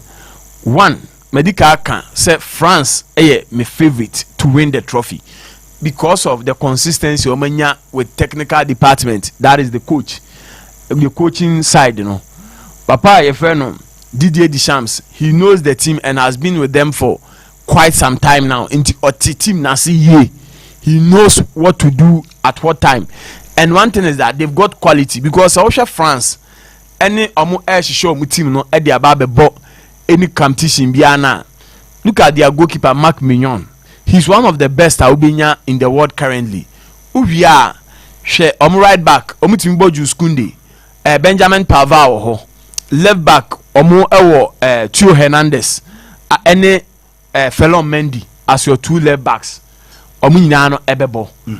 Central defense William Saliba, Dayo Upamecano, omu ewo Ibrahima Konate, Jules Kounde. Omu nyina no central defenders are, these are quality central defenders. Obi say Upamecano na abeka say last season enema ansheda ankoye amfa ma Dayo Upamecano, but eno nche say Dayo Upamecano is not a quality player. He's a quality player enum. Now Omakofa N'Golo Kante asaba back with the experience. N'Golo Kante, the only thing I say no, and I say ubetimi ediawe N'Golo Kante fitness. Se Kante ye fit in quadia, you expect say Obama top level performance, and say N'Golo Kante or Medford or Eduardo Camavinga or Aurelien Tchouameni, Adrien Rabiot, and I say Omaru Antoine Griezmann Abba as the creative spark within the middle at the Emma Omo. So look at the quality Omo. So I say Obo double pivoter on any day. For Tchouameni any N'Golo Kante jina ho. For Camavinga any N'Golo Kante. Camavinga any Tchouameni. For Ebia Camavinga Adrien Rabiot. Quality. Entino Omo proper balance and so sa onfimfionum. Enim honum. Ousmane Dembele on the left, Mbappe on the right, and answer Mbappe on the left, Ousmane Dembele on the right, with Marcus Thuram leading the attack. Kolo Muani or more the experience of Olivier Giroud Kingsley Coman. And to look at the France team, or more team all round. I dear bet me have France complacency. Say be on be underrated teams bimo. If France be serious and focus on the tournament that this season, we must expect France to do something at this tournament. Since 2000, Omu Entumi NJ, they played in the finals when they hosted in 2016. But this time they've got the quality to come and win the trophy. You look at England and so England team net down and both teams are Omako longest drought near the. I'm sure say England one team obia will be disappointed say England they be about tournament about with a lot of expectations. The bars around the English national team no one yema na England into me and winning an European championship and this time they are coming again. The last time they hosted so it's coming home let's not forget say 2028 England any Wales muna ebeka aboma hosti the European championship no. So they would want to win this one. Said the next one omo ba be hostia da any geno ebe honum. But this time we show team no so equally they have a good team. Omo consistency, especially even within the playing body and the technical direction no? Because so show team na the coach that is Papa Efeanyi Gareth Southgate when yamre bebre any England team no atna aye training in the squad the biano or the ebebo games no any honiema. Then you look at the individual players. For Hurricane, the number of years or the about the English national team. For Kyle Walker, John Stones, Oberfa, Jude Bellingham, a young boy but with a lot of experience. Sometimes people mistake experience with age. Age any experience, any correlation. Obi bet me a penny pa but no inexperienced. Obi also usa but the kind of experience or under the belt no untimi quantify. Experience comes by doing something over time. Inti ye kan aduma e bi akapo obi anyini che o pa but experience awo mu no oni bi because you've been consistent over a certain period. Onye kwa why bro 10 years. Inti ne chese you've gathered some level of experience. Obi on ma wanyini but o sha say just 2 years back. What you say? Inti experience there any age any enko. Jude Bellingham onyini but the experience wo hu no any games are at the highest level no some players are manyini kwa no bia omo bi da. What you say? Because the pressure playing for a team like Borussia Dortmund, the pressure of playing for a team like Real Madrid in the Champions League, the pressure of even playing for the Three Lions no put me fan to e be a old club level. I was say manyini there be and the Bellingham so that experience no offer Bukayo Saka no any the other young guys are Phil Foden more the English national team they also have that experience at the big stage. You expect them say ombeba ababe deliver. So we are in for a very very interesting tournament. So me I'll put France first, England second, then Portugal. Portugal so the quality of modeba and Portugal the ba concern say almost a blend of youthful exuberance and experience. A chiro no the experience of Pepe. No be guide you omo chiro that experience no on anymore.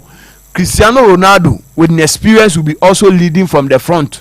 Open one team so almost benya proper balance. Portugal will be because someone decided say goalkeeper Diogo Jota bedem. Ombebo Diogo Dalot. Even Obi say Joao Cancelo ebebo left fullback Diogo Dalot ball right. Omabo Ruben Diaz any Pepe as your two central defenders. For Ruben Neves as onu ebejina mfimfi onum. Then ubiya omo Danilo oho omo Vitinha mu nyina na yeden ho. These are players that in the middle of the park they can come in. Anyone on Bernardo Silva, Ofa Rafael Leao, Cristiano Ronaldo, Eli Di Goncalo Ramos mo, they have a lot of quality. Okay. Yes, Portugal will also come in. Watch out for them. Watch out for Portugal. And Spain about with a lot of young boys. Okay. Spain team no is a work in progress. I feel no more because some golden generation a good and golden generation no anye transition yenti gap kakaya dey ebedem but Spain with Luis de la Fuente on the coach under 21 no graduating there by the senior national team. You look at the kind of players or do omo rem and nyina no dia ebeba ababeboa Spain, but Germany as the host nation you can't underestimate the Germans in any tournament. Germany one team one nation fire a lot of names and tournament. Who say top stars we are seeing now na yen share them pinpointing more German stars din. Germany no is about efficiency and working together as a team. And here from the German machine.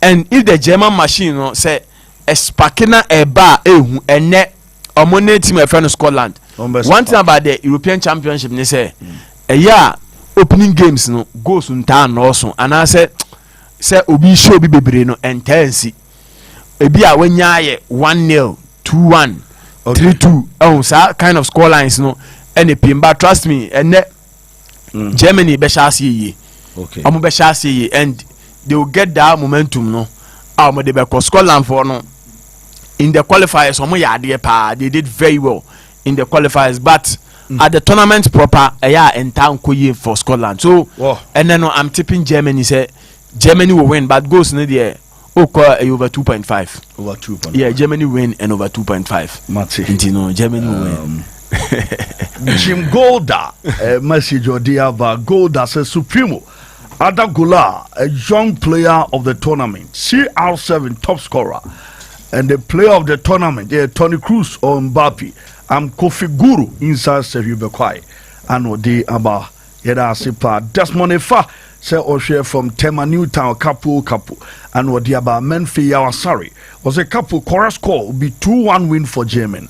Okay, Yeda say Prophet Lanana, prophetic. Was a good afternoon, Capo. Say Miche na mababi reading it no na e usire nuama e si good afternoon couple watching the show live from Manso foul 3 check okay foul 3G wish my lovely daughter prophetess Kanija happy birthday foul 3 check foul 3G ni nyina yepe nti wo 3 check wo 3G o ni nyina de ache onsem no enti kakra ona Scotland for no anya arrive omu full gang no the army no ababe do any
Nebo ababe fa na huro mu huru ze masa why na kwan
Sure. South Korea akroman team no mambo. Sure.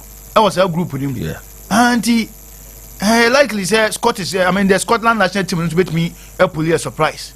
It's part of football. Part of the game. It's part of the game.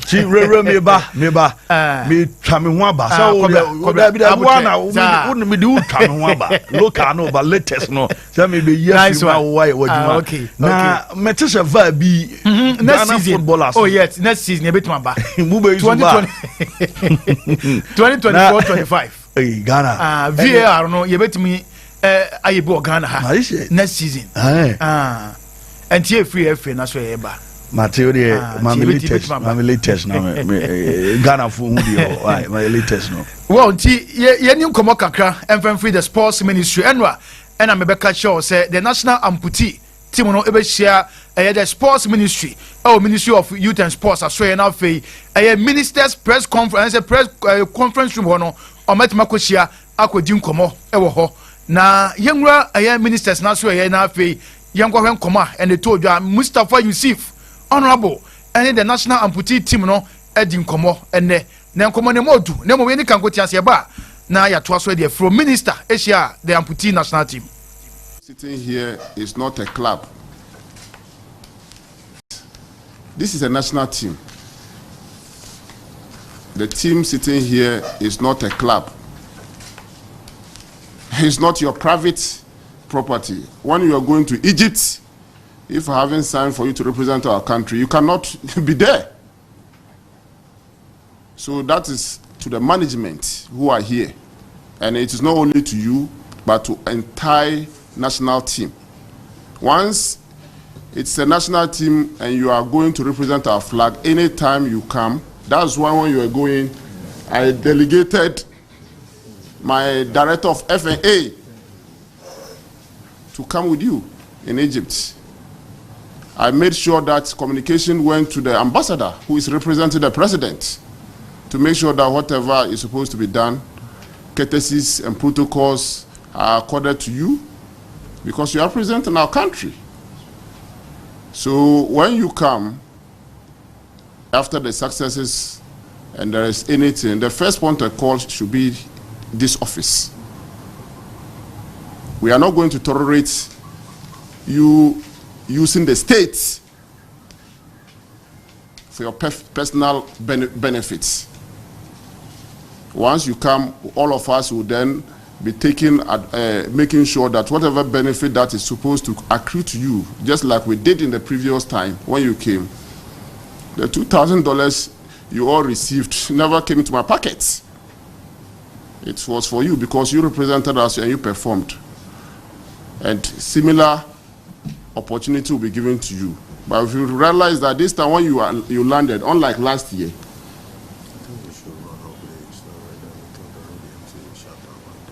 yeah, but this is important. I just want the media to know. Unlike last year when you came here directly, this year you started going from one place to another place without even records to the government who sponsored you. And that cannot be tolerated. I have to put it to you, not only you, any national team. If it's your personal club, a private club, that is fine. That is your club. As national team, I know Mustafa Yusuf, the honorable sports minister, and somehow already told the national amputee team no anymore no.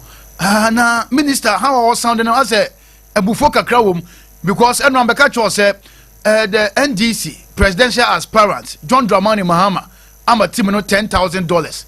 But minimum say enunti and I'm a minister ebu afudia because say omoba ye kwa be 2 weeks ni enti monto monsan fan from ma omo ntimi from mopema and Ministry of Youth and Sports so omo delegation no part of the team enti obi anema the current minister as ebufo kakra wom as all kasa say omo no kwan so omo ko ba bi kwa yigi scan sa no ma no enti ye bedi nkoma bedwa for transia on be ye ho adwuma na ya have say nyoma enso ebesi akọ na yenwram ewoye Greater Accra Regional Football Association Division 2 middle league no baso nyankopon ya adoma 22nd of June echina week na say adwumade no baso ewoye Accra Sports Stadium now face 6 teams no are fighting for the number 1 slot and say slaughter or the bewram ewoye Division 1 enti we heard so far groups no Enyaba Group A Dambot FC Immigration FC NFA Emmanuel City FC Group A Uko Group B Newtown Youth FC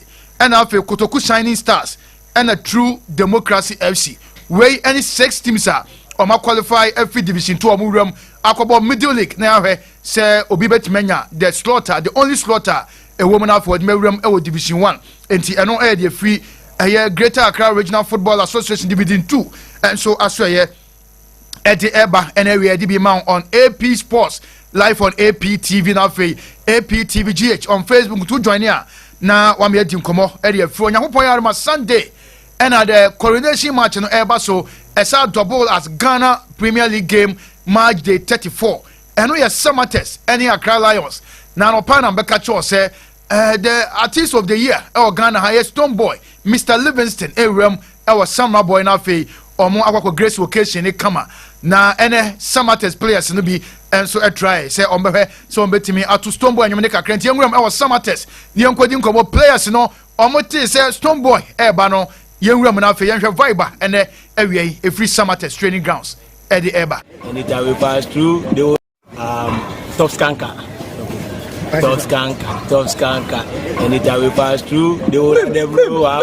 Top skanker. I bring joy and smile to the face of the whole of them. Top skanker. We shut down the place and the whole of them know that I'm a top skanker. Can't done. Man at the top skanker. Accra to Sri Lanka, Trivali, Jamaica, flanker. Them say me as a top skanker. One T. I know your summer test players are omo try say omo betimi atu Stone Boy anyum ne kakra say Sunday coronation baso Stone Boy and afa obapa Christy omo nyina wuram wo ye summer boy na kohwe na afa summer test coronation no enya abaso ma remfree say omo and Ghana Premier League champions 2023-2024 season omo and etimaji esi omo na so with a game to go. And that's the last game omo ball omo ne Accra Lions ball ye in Century no eno ebet my coronation. Now report about the Dr. Rich in Century and so edneni achim Ghana wabeta jumedi nechine bibia so et my kamone owner and bankroller at the Emma Summer Test Football Club entiano the free ho edeba na hearts of folk egu so my last training on cry omo di ram bechem Nyankopon yarma Sunday 3 p.m. and a big game no eba so a game back one amanfo any wo hoye pa esanse house elusu sa game na omo relegation na house of folk aye training and coach Abubakar Watara and have a playing body in Eopo be my last training na omo ya nen kan ahead of the clash on Anafo Sujiabo Park.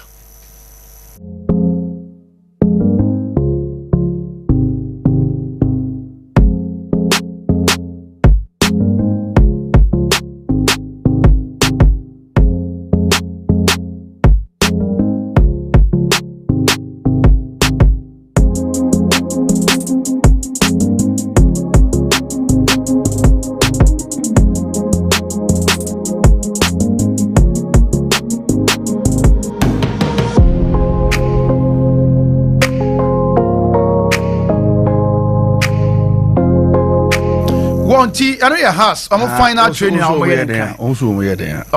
mulusua. Obiani so mulusua. Eka. I say out to you only there. Ewakra. Only omo.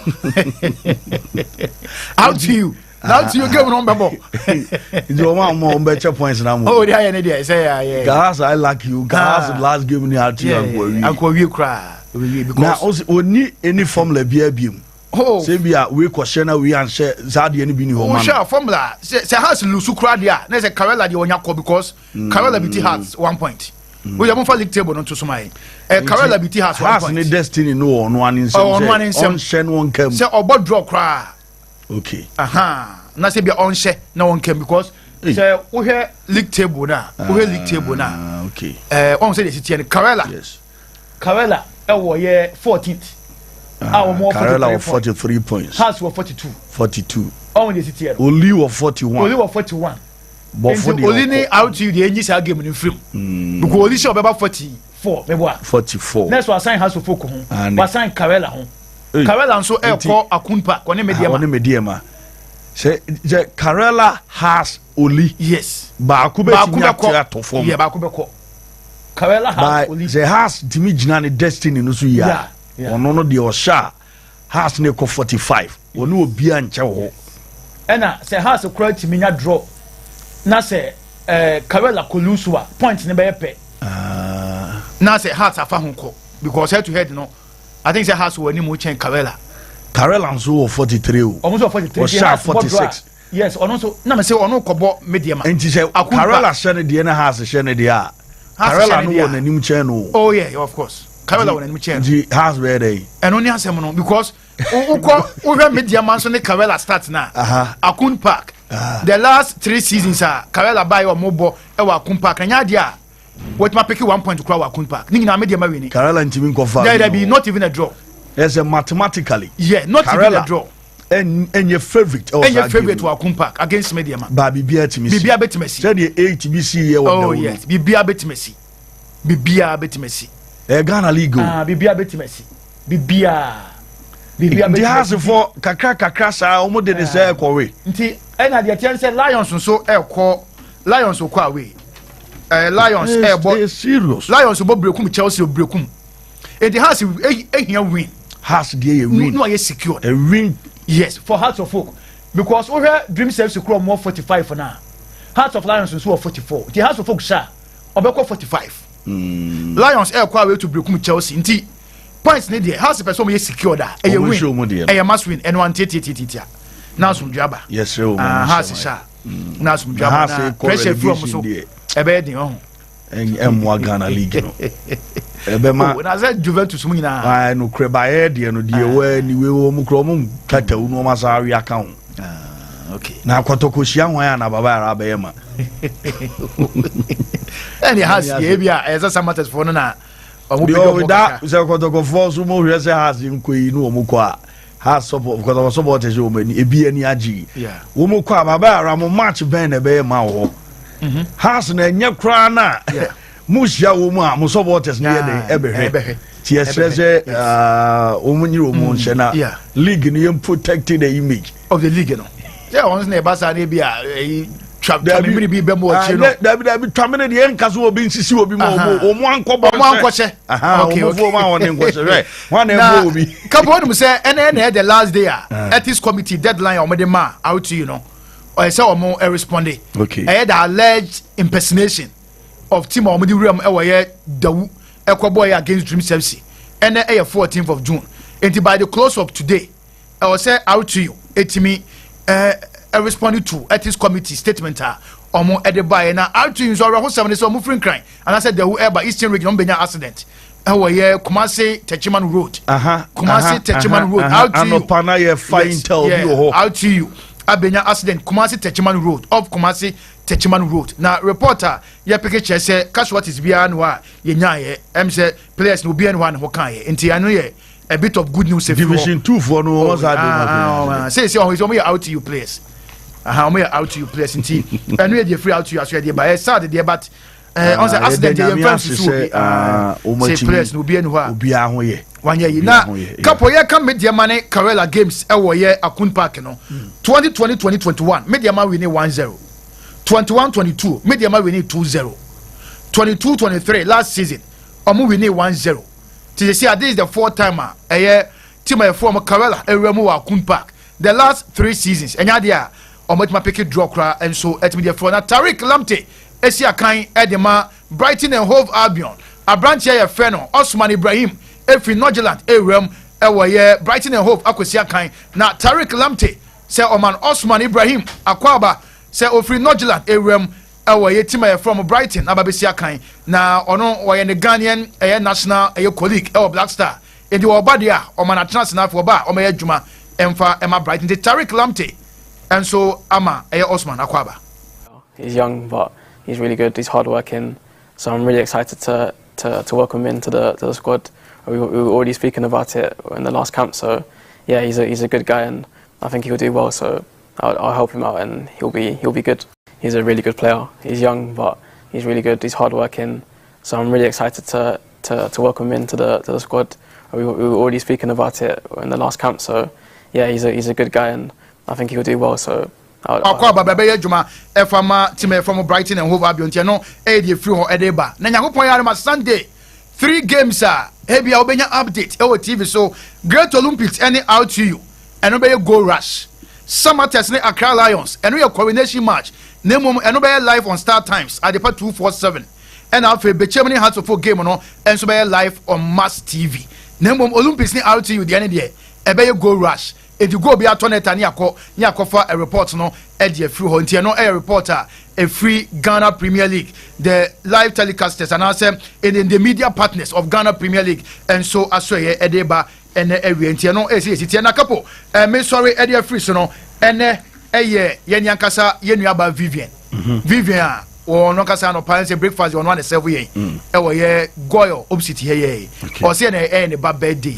enti Frida ejakonwa Fusu ene Frida enya 4 years. Oh, okay. Na Frida Jakonwa Fusu abebre na afro na say afro na najwa ene yiwa woda nti special happy birthday. Vivian Bano na najwa happy birthday. Nyami show na onye okese na so what sports minister ene nkomo no. Ano she minimum say abadwafo be wurema. O say omunye den o say. O say omo buy ne nsan komo ko ba bia. No omo fa trophy nko cheche. Nsan komo ko ba bia. On say enra na. Omo ya konta. Omo ya konta. O kansa. Enti o kansa dia. Na zaba umi anso be yi 500,000 cedis ana e wo no that hotel Edema Black Stars into o say amputi for no me ya konta ska majiji sana waka enti on kasa anche Black Stars for no na Black Stars team no so me ya konta very interesting enti enu ye post chair sports minister honorable Yusuf Edema amputi national team no that special people you treat to omo ye no omo sika sem crowd from but ene as far as sports minister aka show no okay ti odie abedafo bem na o ma behwe no ma kan yi amaye wan kase yi abedafo be kan yi na ya hwesere nyu masiti yi mama dentista o say Adagula Adagula young player of the tournament, Jude Bellingham player of the tournament. You might watching the show live from Offenso Amweri. Yeah, see a pretty good Chakapama. Was a good afternoon Capo de Supremo. Watching the show more Vim. Okay. House will never go to relegation. Okay, so interesting. And Odiaba everlasting was the APSPORTS is live inside our fortunes. Many people understand Scotland, but try me. Scotland will shock Germany tonight. Couple more fire. Everlasting. For Chinsuan or the boy was it here we go Germany here we go and when some Scotland for do Omar do Omo team Barcelona and arrive or the Alliance Arena first Scotland national team no na do German for no G yehwe na yehwe so mo arrive and saying it's a bit up to the game we Scotland for Bas and Aram or the Alliance Arena ahead of the game and then we Bas into more and a kind room was stadium hall and a ye a day amayan sorry so the update be a baby ano you won't sem let me a day amount and then you will show no so big brother trans my corner on room na in common happy birthday in comma Heaven Gate and then we do birthday or KNUST Heaven Gate uchi sports pa tech for guys nina yen chamo and I will then I will celebrate or birthday happy birthday and call and from Heaven Gate Heaven Gate. We be I find here. I want some. I don't know. Happy birthday, Cassia and come out. My main call Nafi Big Brother Maestro started now on film room or the local news. You know concerning the Ministry of Sports Minister and some of the Atuja and then RTU for Bas Akwasham them a room you know so on same kakra. You know to trade come Division 2 for no mudu makopem. Big. I make sure I say free out to you for sense now. I think Sandra, you did mukakra. But who said because be say how about say who take you risk I found cry free tamale at your maba the audio mobile the risk involved sem krano kunya accidental who I see you no deba sem na wo kwakoka okay, I say because I say because kind and say the way and manner now I think say story this year you know I'm beginning to ask him because you no say I ask him because he has a move boss me accident no mean this hey I know accident no can mo fa we no to so accident no mo va video no yen the way and manner na akwahye wure mu the way and manner na adenesi aye no as a plan na no and omo dey person party bi over so meje yes so meje dia and omo yenhu players no omo involved in the accident ni en hwa de omo so bi empra no yeah so pride and you try na ba when pride as we funny wedding ade ne say makobo match na wi match on board abene 3 days before umbo midweek very good it's a Friday yes it's everyone remember about in accident yes yes say there omo now you say out you omo book we are the next day omo na hotel omo ko intimi nim omoko and yeah omo bo we are no masimo because omo bus na no be say here you Grave Rose soko bank kwalo you need go and I think accident to see you to your bottom side ho baby them accident ni see hey football na ye bono football na ye wo krom ha no boss areho and ye we ni asan so akaka say the VR esan so back row him then the be improve game no say be improve game no boss nipa na obobo no cramp no etimi affix na all ye niema against the game na computer enye nipa na nete on say nipa na ye errors no doors with machine but I'll tell you asem no say like and I dream my dream how come so obetimi use obedin in the modern system of football ye bo we are saying ye bo Africa now you as RTU chairman what my sad we a criminal offense against the laws and rules and regulations of the state. He knew say or could face consequences. May accident assembly a baby will be at any moment in time. Ye quiet baby, be able to miss where brabo. Sure. Ain't he say no crepa say place in your accident nyamin come on by boss where say BBC is here or they had a risk involved. They say boys in your accident. One also so boys no many accident na nka omo sounds case I can want them say a criminal offense obe impersonate obi yeah we use obi din e dia ya dia brani pan no enim ho hwe. Two boys we omo eligible say was here chi omo tum and innocent boys now cause omo free division 2 as a division 1 no dey omo buy no what the problems me say we na my boys no omo makonya accident say accident in no crow say enye no crow at the harm the be players no so be a pranas in the name ebua do you think say the football career bit makwa enimu say the amano e we name Africa a division 2 no crow bono kra make us say in about 1 year ni e bi kra yan man iska kra mfa nto no botom na boss say esika na cause say san kra ndi omu free say tamale say he e di ombesi ni code the only petrol na to go mu nti boss say esika na odi kwa cause say omo aba no it's because say esika no any players no e kasa ya tinka players no be bon farm club no because we ni chese eno anadwo na e dia ni omo da kromo mo pe baby hotel bi sa da e no so your cost yeah so hotel na mo da e dia wo betua ka o chairman na uti wo betua ho ka yeah uchi anwo ka no hospital na the place na kogu so boss into uchi anwo ka na so we obi M20 say obi empra krampa I mean nurse special omo be attended to them and them remle ti kroma say NHIS no intimi cover a lot of things so basically chairman be share a lot of hospital bills among the players it is says ka we yakeka ho asem de say bus na krampa akohye nwrem area maintenance onya kan ho maintenance ana it is says ka we no odi enyi kan ho maintenance nkra de gadget na say na ekoyi ni boss sa hospital bills ni baby a boys ni didi ni baby a hotel na boys no kodai no but intika say sika no entimi mboa emma boys na also unchi omo ka mo mbebo no ka untimi omo nkasa mo mbebo ana. These are some of the few things that we as Africans here quite yes sir in the long run in so me as a person and as in so as a football club to say side na e be na de na yitimi ya mana yi okay and the players na kunya accident no uchi hospital bills hotel omo ko die so be say fidi omo a whole lot of cost among the players so no what's also the criminal charges that's also ato omo so yes one na share that they ato omo so but then the audio omo koye no and na this and the asem na ba no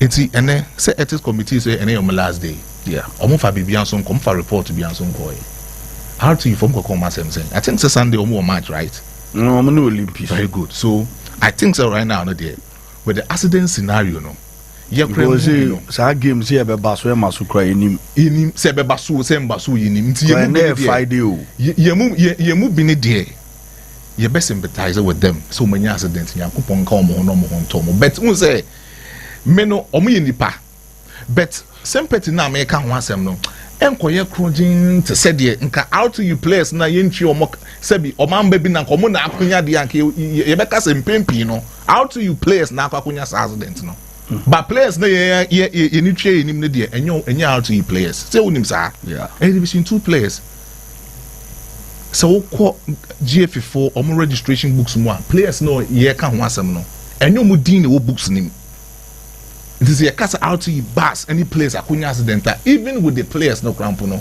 they are unknown in the books of GFA it ain't me ka crampo classify say out to bus any players na akonya accident but here they ni pa wasem da boss me person GFA for the omo de to mo trim say some match na course no out to dreams match no boss omo cancel in the books of GFA so and you can say exist sa results no in film oh I think so Nanya FC for ne I think so way back no me kai games be a course one no mutimi share 31 something ne division 1 on so kai no qualify so mo qualify I'm so no call United as a baby I say a whole lot of things in the course so see raise how much when and you can say go into the record books of GFA I was almost cancel this kind of record because a bad thing and a bad image in our football.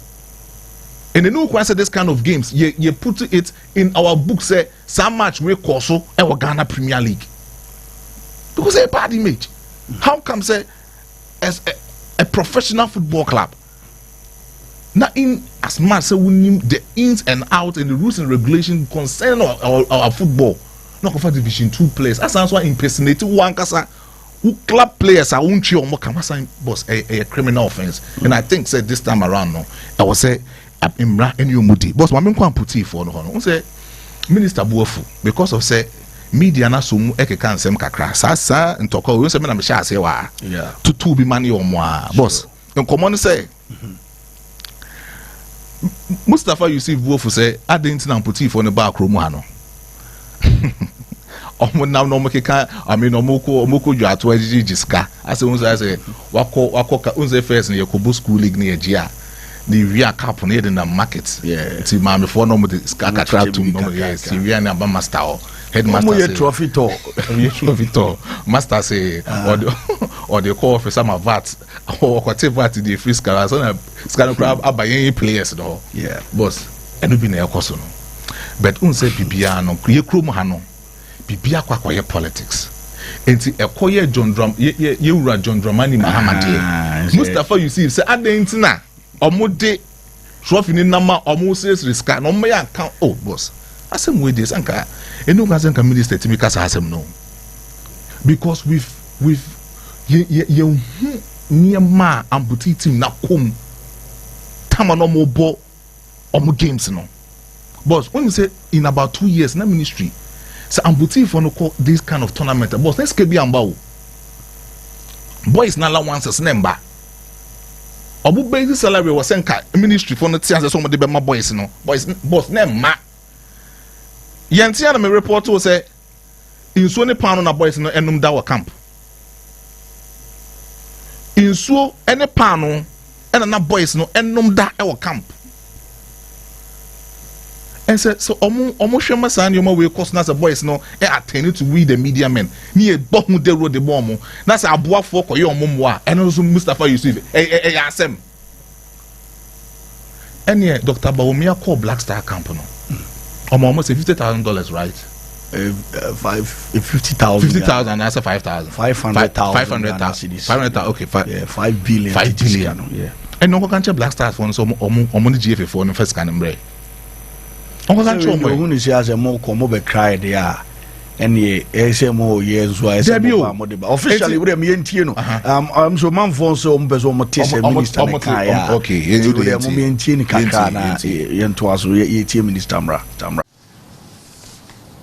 the team sitting here is not a club.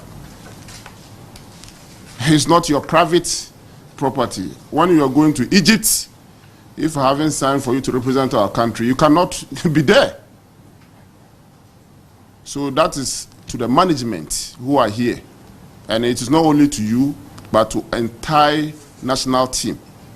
Once it's a national team and you are going to represent our flag, anytime you come, that's why when you are going, I delegated my director of FNA to come with you in Egypt. I made sure that communication went to the ambassador who is representing the president, to make sure that whatever is supposed to be done, courtesies and protocols are accorded to you, because you are representing our country. So when you come, after the successes and there is anything, the first point of call should be this office. We are not going to tolerate you using the state for your personal benefits.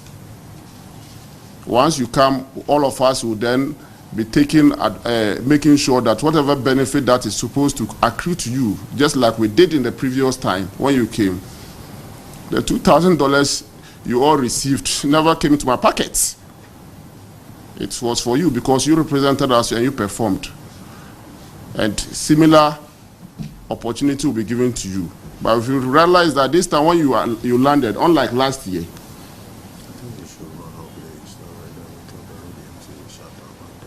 yeah, but this is important. I just want the media to know. Unlike last year when you came and you came here directly, this year you started going from one place to another place without even recourse to the government who sponsored you. And that cannot be tolerated. I have to put it to you, not only you, any national team. If it's your personal club, a private club, that is fine. That is your club. As national team, once you come, you should know that you are representing the government, the states. So that is what I just want to tell you. So I've asked the president of the Ghana National Para team. We have seen that you have received a lot of donations, which is good for us. You should account for it because it's for the state, it's not for you. Okay, the any appreciate any. The chief for Filippo di Cabe boy ba more na tinti Facebook na man for zombe zo mo tese minister Kasampa. But couple I say me yat na se kakra. Okay. But we say assembly a dicey moment. Yeah. What the young fan say okwa broche. Waba. Okay. Wa wo for honum. Obaye no maame no papa enim se waba obet wona nam na amanfo bo kapo fra buchira ba kapo aba o papa beti kapo aba na nti on my film mechi say me say e pasa na dey areho e ba. And I think say metina se kakra metina se in a way say government na sponsor omo tono amoma tournament no akwa gide aba. And then even at that no the ambassador to Ghana or Egypt no but then per me report no ambassador no call no oka oni omu di nkomo say government in this kabeba. Okay, but say government in face can buy o de omu no nsu antwen wo pe no mu form akoma pa embobo no anaso mo fa embo tournament ni wie no mu wie kabeba e ho na players ni yesterday be omo ntia say so we ambassador no waba there we say usho bibi dem e ho na me say ambassador na to ni botum $80,000 dem ma players no wo ho no no. Okay. So I story na be it is as can call you know name free government who name free ambassador no pocket no you the map players and say players in J the one as can call you na penny movie tia so ho no no and be kan wasem wa no. Okay, it's after that money no answer the government the $2,000 esa akoka ho de amomo wo yanya na easy form na so minister there so I know that is moment kakra fine. We are so be our fault to be perfect, but the situation of these amputee people. because there has been so many instances you as government official not taking these guys for granted. Beyond out to you sense me can you players they say management not take them for granted, and the management no more manage and put team so invest so much in this kind of team, and see if you baby but they are fine government officials more you be bechiamo na so before so betima yo mo adoye na I mean papa you John Dramani Mahama ayo mo adoye kakra adin so mo njiska no enti ba o me ayo mo adoye about nto mo njiska no also mo je but asem na diet kakra and I think say minister asem no baby no odika baby but then the way a man na massages the way a man na see here and as in the both food to the extent say party be and I say ni pay be this can be call any there I say also my account but no can say but say you show me situation you show put for the situation now I mean you more than merit no boss. Okay, thank you.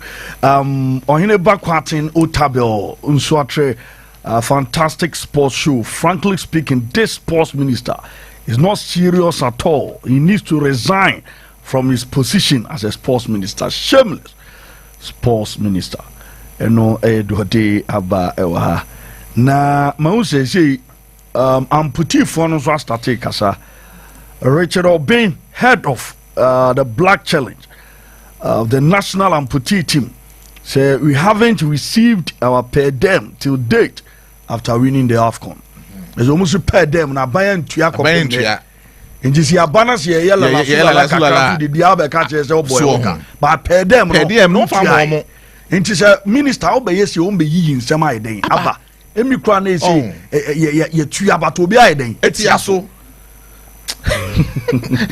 eti we dey ono na expose wo mu na ehu die ko Crusader kura mama na yen didi nkomo kakra na asem kese pa na aba no rem kakra minister Buafu nyameni eboafo but before then no mame emfa happy birthday emfa Emma Reverend Edu Thomas and I say so for a near resident pastor Global Church of Grace Patase inti Reverend Edu Thomas ene papa birthday inti no happy birthday enko emfama Reverend nyame enko so enyo kese pa na mawie no inti Rev happy birthday enko mfama mawie no happy birthday another one so enkoma Andy Costa. Yes, Andy I mean producer and I say commentator ewo Insure FM eho na Andy adwuma nti Andy happy birthday enko mfama nyame nya okese na onye wakoma so ade nyina no emfa mountain Andy Costa happy birthday na minwie with ababawa efe no Mavis Odum. Yes, Mavis Odum enso ewo Sunwane Food and Drugs Authority ho na oye adwuma na oye mate o GIG nti ene Mavis birthday nti no happy birthday enko emfama Mavis nyame nya okese wenyumfa dumu enko adumu na de wakoma prehwehwe bia no nyame enye emfama nti no happy birthday enko emfa ema na we no yemfa happy Father's Day in advance cause Sunday ni ha tini yemfa happy Father's Day in advance ema papa fo ni nyina but especially enko mfama ya papa ene no hanom Reverend Dr. Kuku Dazi yemwe papa happy Father's Day. Yes Monday. Yes, Monday ni beba ntino happy Father's Day enko mfama ya papa ni vision ene de nyina ya ba betina hanoma ya de adwuman ntino nyame nto nhyirenso nu nkoso nguso na bibia nko ye na wadom no enkoso nye kase ntino happy Father's Day Dr. Kuku Dazi ya papa ni no fia pa ti sanete but Capo unse anytime bia na obeba bia be kan local news bia no otia na ubufu so when nya botra obeka bibia at the end of the day no baby do because ensem no da bia otia e de abufu ba. First of all, the mama deal with the RTU issue no RTU issue no Capo enra ye pon free ana ye kono minya ko bi and utie nipa no nkomuma the person was trying to tell me say the way I hear who impersonation in one there is more to it. Yes, because say what the couple, let's do this analysis. Who say senka out to you and kwanko bobo na ede no mulusi 3.3 goals.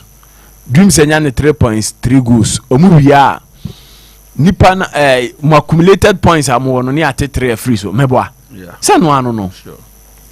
Enti dia na beka obi a o want the right senses. Ebe yana dwen say me players ne so omo nko. Players na me de omo ka se me tuya ma omo kra na wo de me beto fuel no. Se see you hwe bus yes we are from Tamale to Dew and back one to fuel abeto be 5,000 6,000. Yeah, obeto one to cra 5,000 obeto. Intimeto fuel be 5,000 or the minimum. Afa boys me kwa me feed you omo. Me bia me feed you omo. E de o masa da hotel. Ansa na me de o masa ba Tamale. What do you gain? A dear partner say any panel or if say only anything that motivating you to do so na. There is something bibi shasiye. Media sana me huno. Bibi surunkum bi shasiye no obenya free. Ye investigate game no. The game must be investigated. Say chinchina na o say game ne baso no. We must investigate the aspect. Because mentiase Adiana we wonim say uvia consequences ebeba no eye damning sin say out to you anko bobo no meboa. Yeah, but onu soon they say NBA sa option we never better than there be couple unti utinase the consequences of this action and say out to you anko bobo game then e damning. NBA for mo no NBA no munim say be do this level. Say NBA enchi wo mo munim say nko metimi aye without players ne boafu no. Players now ready say they will come out and talk no. O say yenchewo.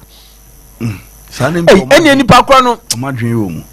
Nipa yen fa no ko psychiatric hospital kakra ansa. You kure wo mu no he. Na dream. Yen ko he na dream. See wo no yes ade no yen ko he na dream because or problem mentally or problem. Mamincha Mr. Pobi nzempa. O say many are mad but few are naked. You see, we have people like this. Tomorrow is what I say. People like this. Your people like this in our game one. A better game na tumpon. And to where you ba, and you for news near Becca. And you near Becca. Where best you are Germany. German Bundesliga. Where bet Messi or. Where bet with your young free German crowd for. Baby, I say, and I am on some way. Moldova League. Where best you. Where best you or Moldova.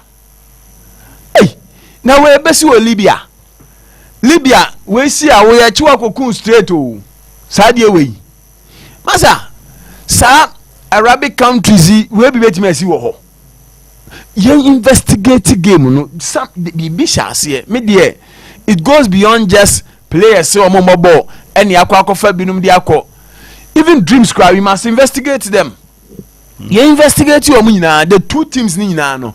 Any match na nkasa kwa it needs to be investigated.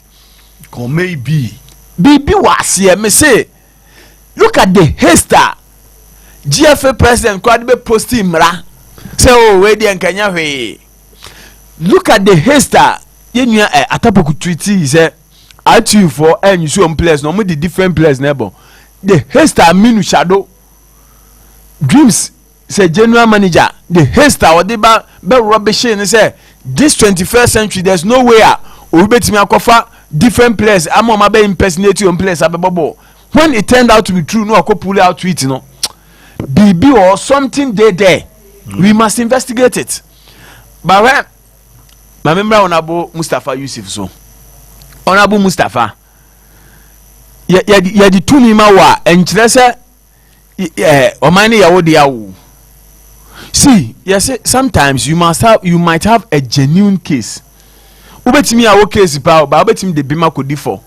Look at the arrogant posture. Our minister no the arrogant posture with which or the kasa national team no me na me sign here na mo call here team no wo dia. So na minister. Entidi en wo dia. Se BBC ya on ya be frɛ no. See, amanyofo mo ntia se tumi ye de mawa enye everlasting o. Mukra de any day said 2 minutes free unsa or warm or bokwa. Unam crowd, Minister be my debreko and on way. Massa, and you know, look at the arrogant posture, our posting, what like they were posing arrogantly, trying to say, Mina, and now no Metianam catch or say. Former President Akwama Muskan, and Yamasa the China ministry be from Yanesi. Everything beyond Yabasean politics. But say Omuso and Amputi team no or Ponce Minister no be one casa. My own Simbia, Yaw be Wunumuno. Yaw Wunumuni say more best kwan. Politics. It is just purely politics. Say German come on Muska and Konya the Oyen. Oh, okay. A JMC called the Koma Womono. And no who Yaw no one say, I say, Washemi no because Omba no wa neglect you omo any sanya mano. I feel crowd there, the way no crowd there, a damn since o makwajiska crowd JM o ka we no yen kwani eni kwan kwa say obabe take credit na me na me sign ma mo ko ye ministry na boys ni ko duru honom na omunsu no nyefia na e be kan se boys ni su se sika aduane on be di kura no omunya bi ni enti na wo minister na wo say ukura wo say e pam ukura woni mu adwuma you don't know your job say woni mu adwuma wo say wo na sign ma Ghana de hye e ho ko ka mu Egypt e kom de wo mo amputifo no kom de wo mo no where were you wonso a confirm say wo na sign say o mo nko be Richard and now no kra me tiano die na some o kan say no credit ya se pedia ma na se pedia mba nkwa no munsu and the minister they also and now no me kra me tianya na me akwa na me defend them say oh ebetimi kwa ba say sometimes o mutimi amanfo atete association o mutimi call tournament without their knowledge nyame na me defend you o ha but we the minister from your own mouth o say o na o sign say o monko na o sign say o monko represent country na o makomo de o mo no na pese o kire say ekomo di amputifo no edi na pese o kire e kire say wo kra no unni tema ma oni biefo because these are special people. I am almost special attention. Me say we amputee. Omo di omo share these kind of games and omo airborne. And what say we must appreciate them near so because over the streets these are people potentially they could have been on the street. They could have potentially been on the street. And you know why are they still say omo ensure mu ye na obi mo mu bi so o se onti ase enti wo na wa ye ho kono ho kaya wa wo nso a umo bi nso a wo mo bi uma no bi obi nso ma no bi a wo se dien mempene na untimi mo ayarefo a yese na duru se untimi mo ayarefo a yese na duru at least so obi be mo mu bibi mpa that is not the way you should say it enya ne kwan a ye de kanu no and the arrogant posture or the tiakonwam and I mean I'm sign ma mko e ntidi en wona sign no mko e and o mo bae no o free o mo no mama o metimi o say the first point of call should have been your office and o mo ba no metimi asori do mo pa be wura office crusade ti o metimi do mo pa ba office o mo kono so o mo kwan ko ministry yes chare na ma ba just minister na frame mo wona wo so o mo schedule so o mo bae no o mo bae so o mo communicate ma mo say this is that yabedu no o mo approach minister officer nka minister be ka say na den na afedi o mo nti afi no wo hu say o ma ba so mo na akọ no ma exactly una o to nsa from because enura ministry na dey communicate by but to the extent say ye ma minister and tone in some free woman and you wrong exactly because omuntimi ma ho omuntimi do pa ba office say come na di omu no mu ko tournament a come be hu ministry akọ Mr. Capo enti se wakọjia dabi wakọjia ba hu kwan fabra and ya ho minister ya wakọjia ba no una abema ne mre say da say na mo famra e na wo da na ade ama mo no maba enti wo pese o che say emfa say wate na ezi wa free wo dabi onte mo na wo no amada say ne mo mra dabi ministry no o ko ho no ma o siki for permission enti permission no ma me permission how do I come one siki say minister ya bedu a omo baaye no omo mo hu say ya bedu a o baaye wo hu videos ni bibia minister wa wonim so omo bedu won wo ma mre say da say mo mra no mo mai na JM aton say from no makọ JM no amo muska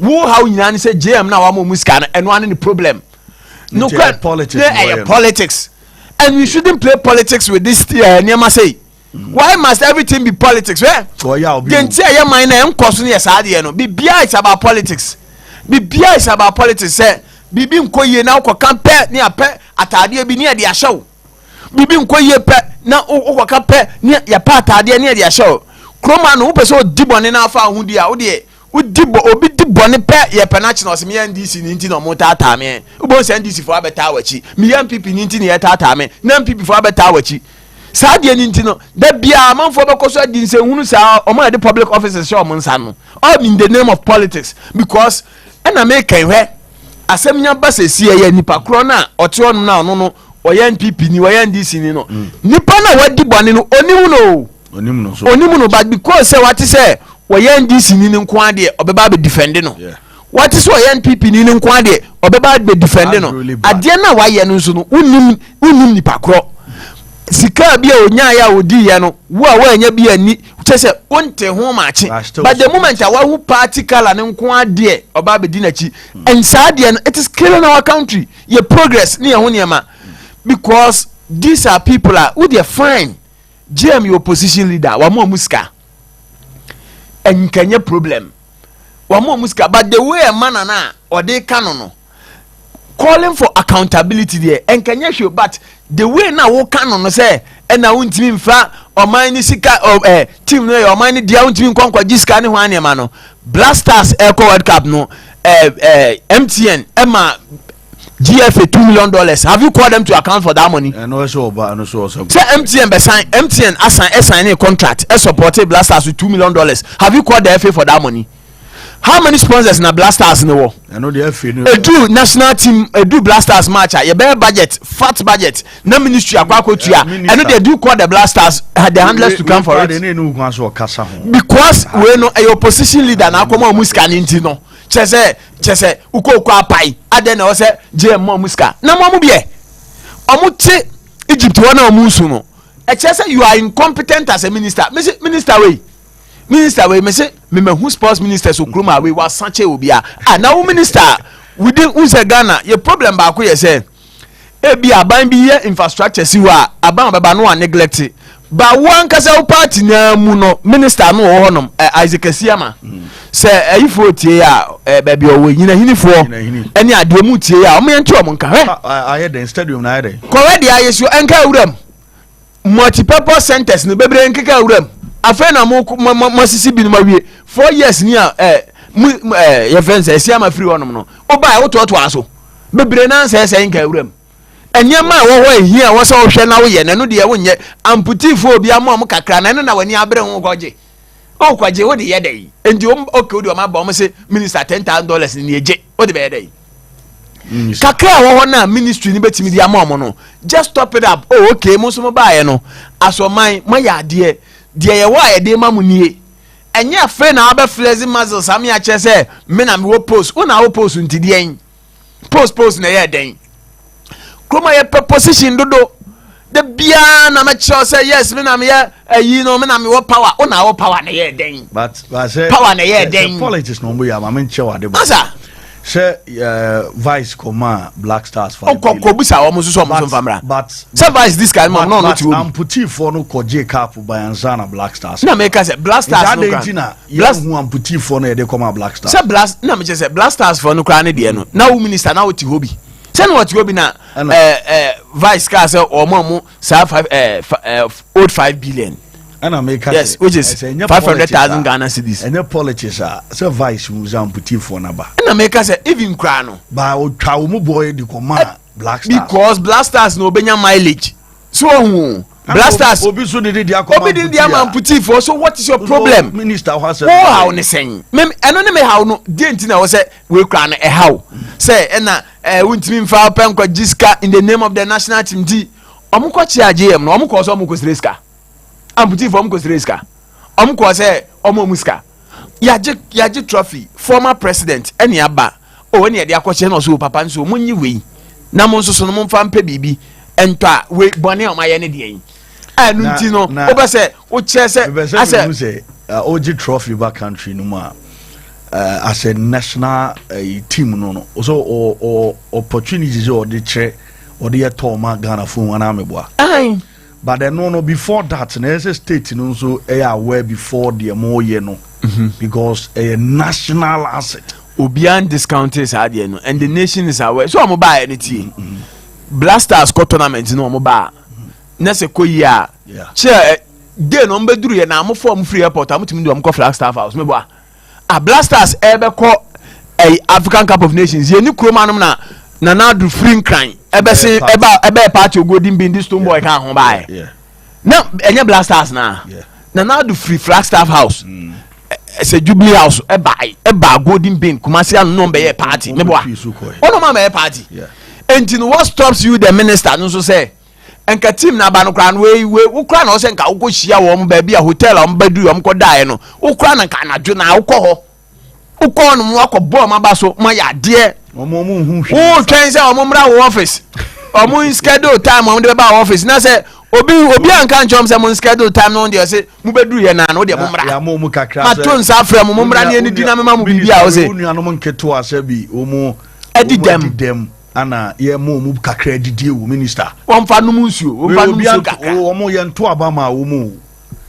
ko obra omo bra ye ne panu ana omo dini nsuo omo report wante samen de wante wa pedium krama ntua ma wo bibie ni a ya mo me nya abotre ase o man sometimes otini mani bia o ma say ya because one want me nya we nti ne bone pa na say we should even be happy say making blessing enya dia $2,000 $5,000 ko amoma wo mo omo dodo yesay blasters ombo bo ni wi a omo wie ye na no omo bi asay $10,000 ye me win home winning bonus 10,000 no dia momo and say we mu $2,000 na mo de be momo dodo yesay just give them their money because we mu de omo nyimi nya adwuma bia o enti no say kakra mo deserve no momfa ma wo mo so na obi dum mo kakra o se onti ase all in the name of politics answer 0506977695 0506977695 AP Sports is airborne latest and ye de emano minister ye be se nyabotre ema onuanom ketewa nom na omu ntimi nya adwumaden bia we anu beye so one from kra na enye public 0506977695 o kan e chanka trading. Hello, good evening. Hello, Capo de Supremo. Yes, boss. We didn't be akasa free. That the family ko June am kasa free kono. Okay, into you, boss, into you. Capo, me person busa akoshi ni. Ghana se uye ye wo to Ghana no me ana. Ana wa ye ura de boni ana. There be nya no me. Se asama mo me ra Ghana is not a yet country. I was saying the particular Kuma country with that. So, to pass Ghana, Paji, Nipanu, in Yanaqua, 5 years of Bunitman. Yeah, every general. Couple is very sad. I'm putting 2 weeks new. I'm not trying to let the Akoma minister office do. 2 weeks, getting to 3 weeks. You didn't give them reply. We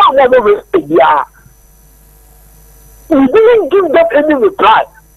Just because opposition leader will to what you say. Now, one of says you can come on, says yes, that part say about 4 time ball. The next World Cup in never say about 4 time ball. Can kindly ball, but I real body. You think I know what's my condition? But I'm on trial, very yes, I know, yes, for my, breath, how my. Medasi Abotre. The air cost of the Abotrenko 0506977695. The minister, Wakasa. Also, Kasa Kakra. Hello, good evening. Hello, Capo, good evening. Boss, we did the Akasa free. Capo, where do you go? Good word, Romano. Tuga into you. Capo, Yamin, I know a bit of you, because my church, the city as you know, Father, the grow one of them, you know. Okay. And then my mobile, my family, Papa, Capo, there. I see you all. I was here funding the check in the free football. Me and Kai that say, 2 big Ghana near Pen I see you. The picture will be, I don't know. The ocean I see you. Ghana Premier League, I will be. And you tell a Galani, I don't go to Galani. Difference in women, any day, you wouldn't throw. Difference in women, any day. Tell a Galani, I don't go to Galani. Any Premier League, I follow a different thing. Because what you got to players as a Division 2 player,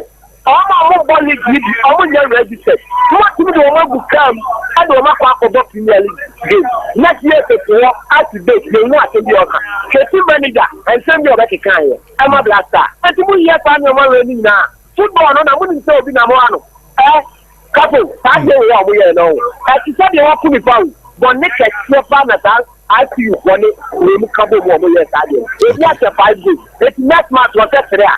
That's why you go to league. Now that for this mission, over 30 billion a month. The person, I mean, we got clean now for the papa. They are the ones who are Two gamedasi. Yeah, fafu fro. It did drop me German for no fans no. Omukom Alliance Arena numeri against Scotland. Omame eno na Ghana fu hu de ekoso ewo Monique Heroes na numeri eno baso 0506977695. 0506977695. Yamon komo baby I will be a friend at Chawadri Nenumri and some baby Niaka the sports minister cause RTU and so some na Yama ABC Ako Eddie Afenti 0506977695 0506977695. Yamon komo na Yama Esi Etie na Enche Krebe source na news Echimi Abane on Serenuyama ABC Akodia Fansun so top times we might true na 0506977695 0506977695 na fi monkomo ene enumreni ha Serenuyama AC etie eho Crusader said yes yeah any dey nye easy crime say yeah we might true sure because sports minister no so nin sama wa Canada yeah because I was see the year I did no I say yeah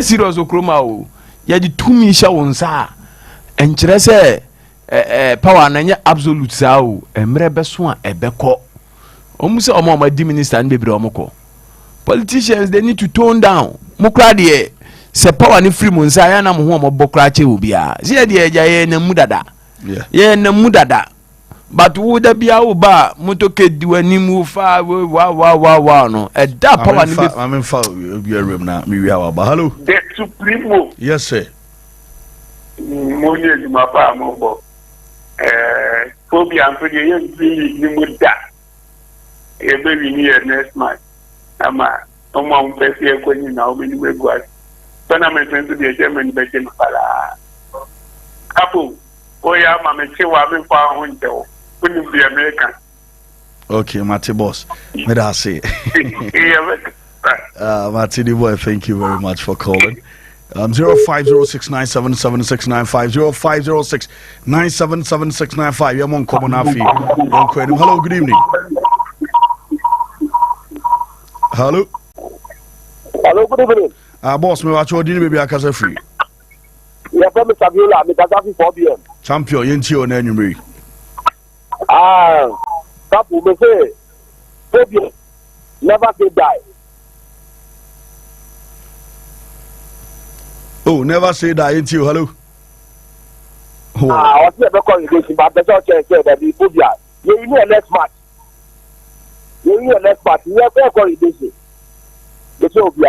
okay, thank you very much. Miss Medasipa, 0506977695 0506977695. Yenin Komo and then you may live on APTV, AP Sports, AP Radio 105.7. Na Yenshese in ICT and then you may the sports minister Kasa about the amputee team of Marco Capo Chese. No mu de Bafest mu de China je kakra sole and we ma Jesu be reported in my state your state ne bo mo ka hello good evening Capo boss good evening baby akase free yeah friend me and me kase free WhatsApp to yes okay boss into you AP Sports or mobile juma but I come to me can say Mom and directly Portugal national team because coming up with Cristiano Ronaldo, Bruno Fernandes, now the man the good access to and so more directly Portugal team. But my prediction is Portugal bet me every me Euros. Okay. Bye. Well, Miss Meda Sepa, so free, Monko Mona, you said in your ma is here called the boy, no, the boy, my audio's now ready this year on the WhatsApp group. Oh, boy, Juma, the boy, I mean, shout 0506977695 and Chebes or not news about young father, the last two callers. Now, fee young call your name in Suno to be answered and I came to be answered. Ebitimi akoye pa onsem eno na yendin komo 0506977695 na afi bibi anso ntimi ntoaso emfa emma ne enwumrei na enche ye be sorry so na news no enso aba na ye hwede nuama sitie na bibi ai fine Crusader. Yes.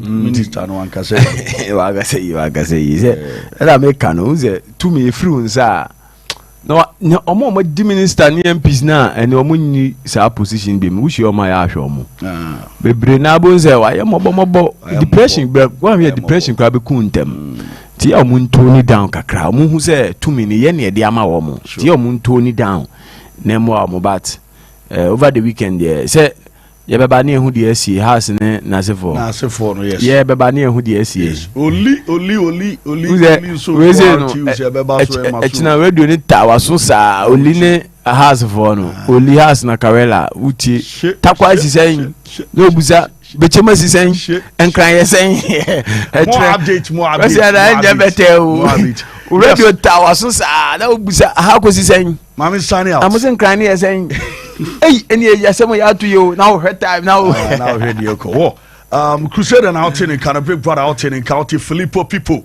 Inzaghi so turning live on the show and I feel production team a very tight answer and I feel a branchia a friend is saying the Oracle Bar F3 Dem Baba Speed Recovery and call informal Dem Baba Speed Recovery and call informal news KW and I feel boss lady Babe Twaso Diamedin and the Capo de Supremo repem you say she are source na news at Twaso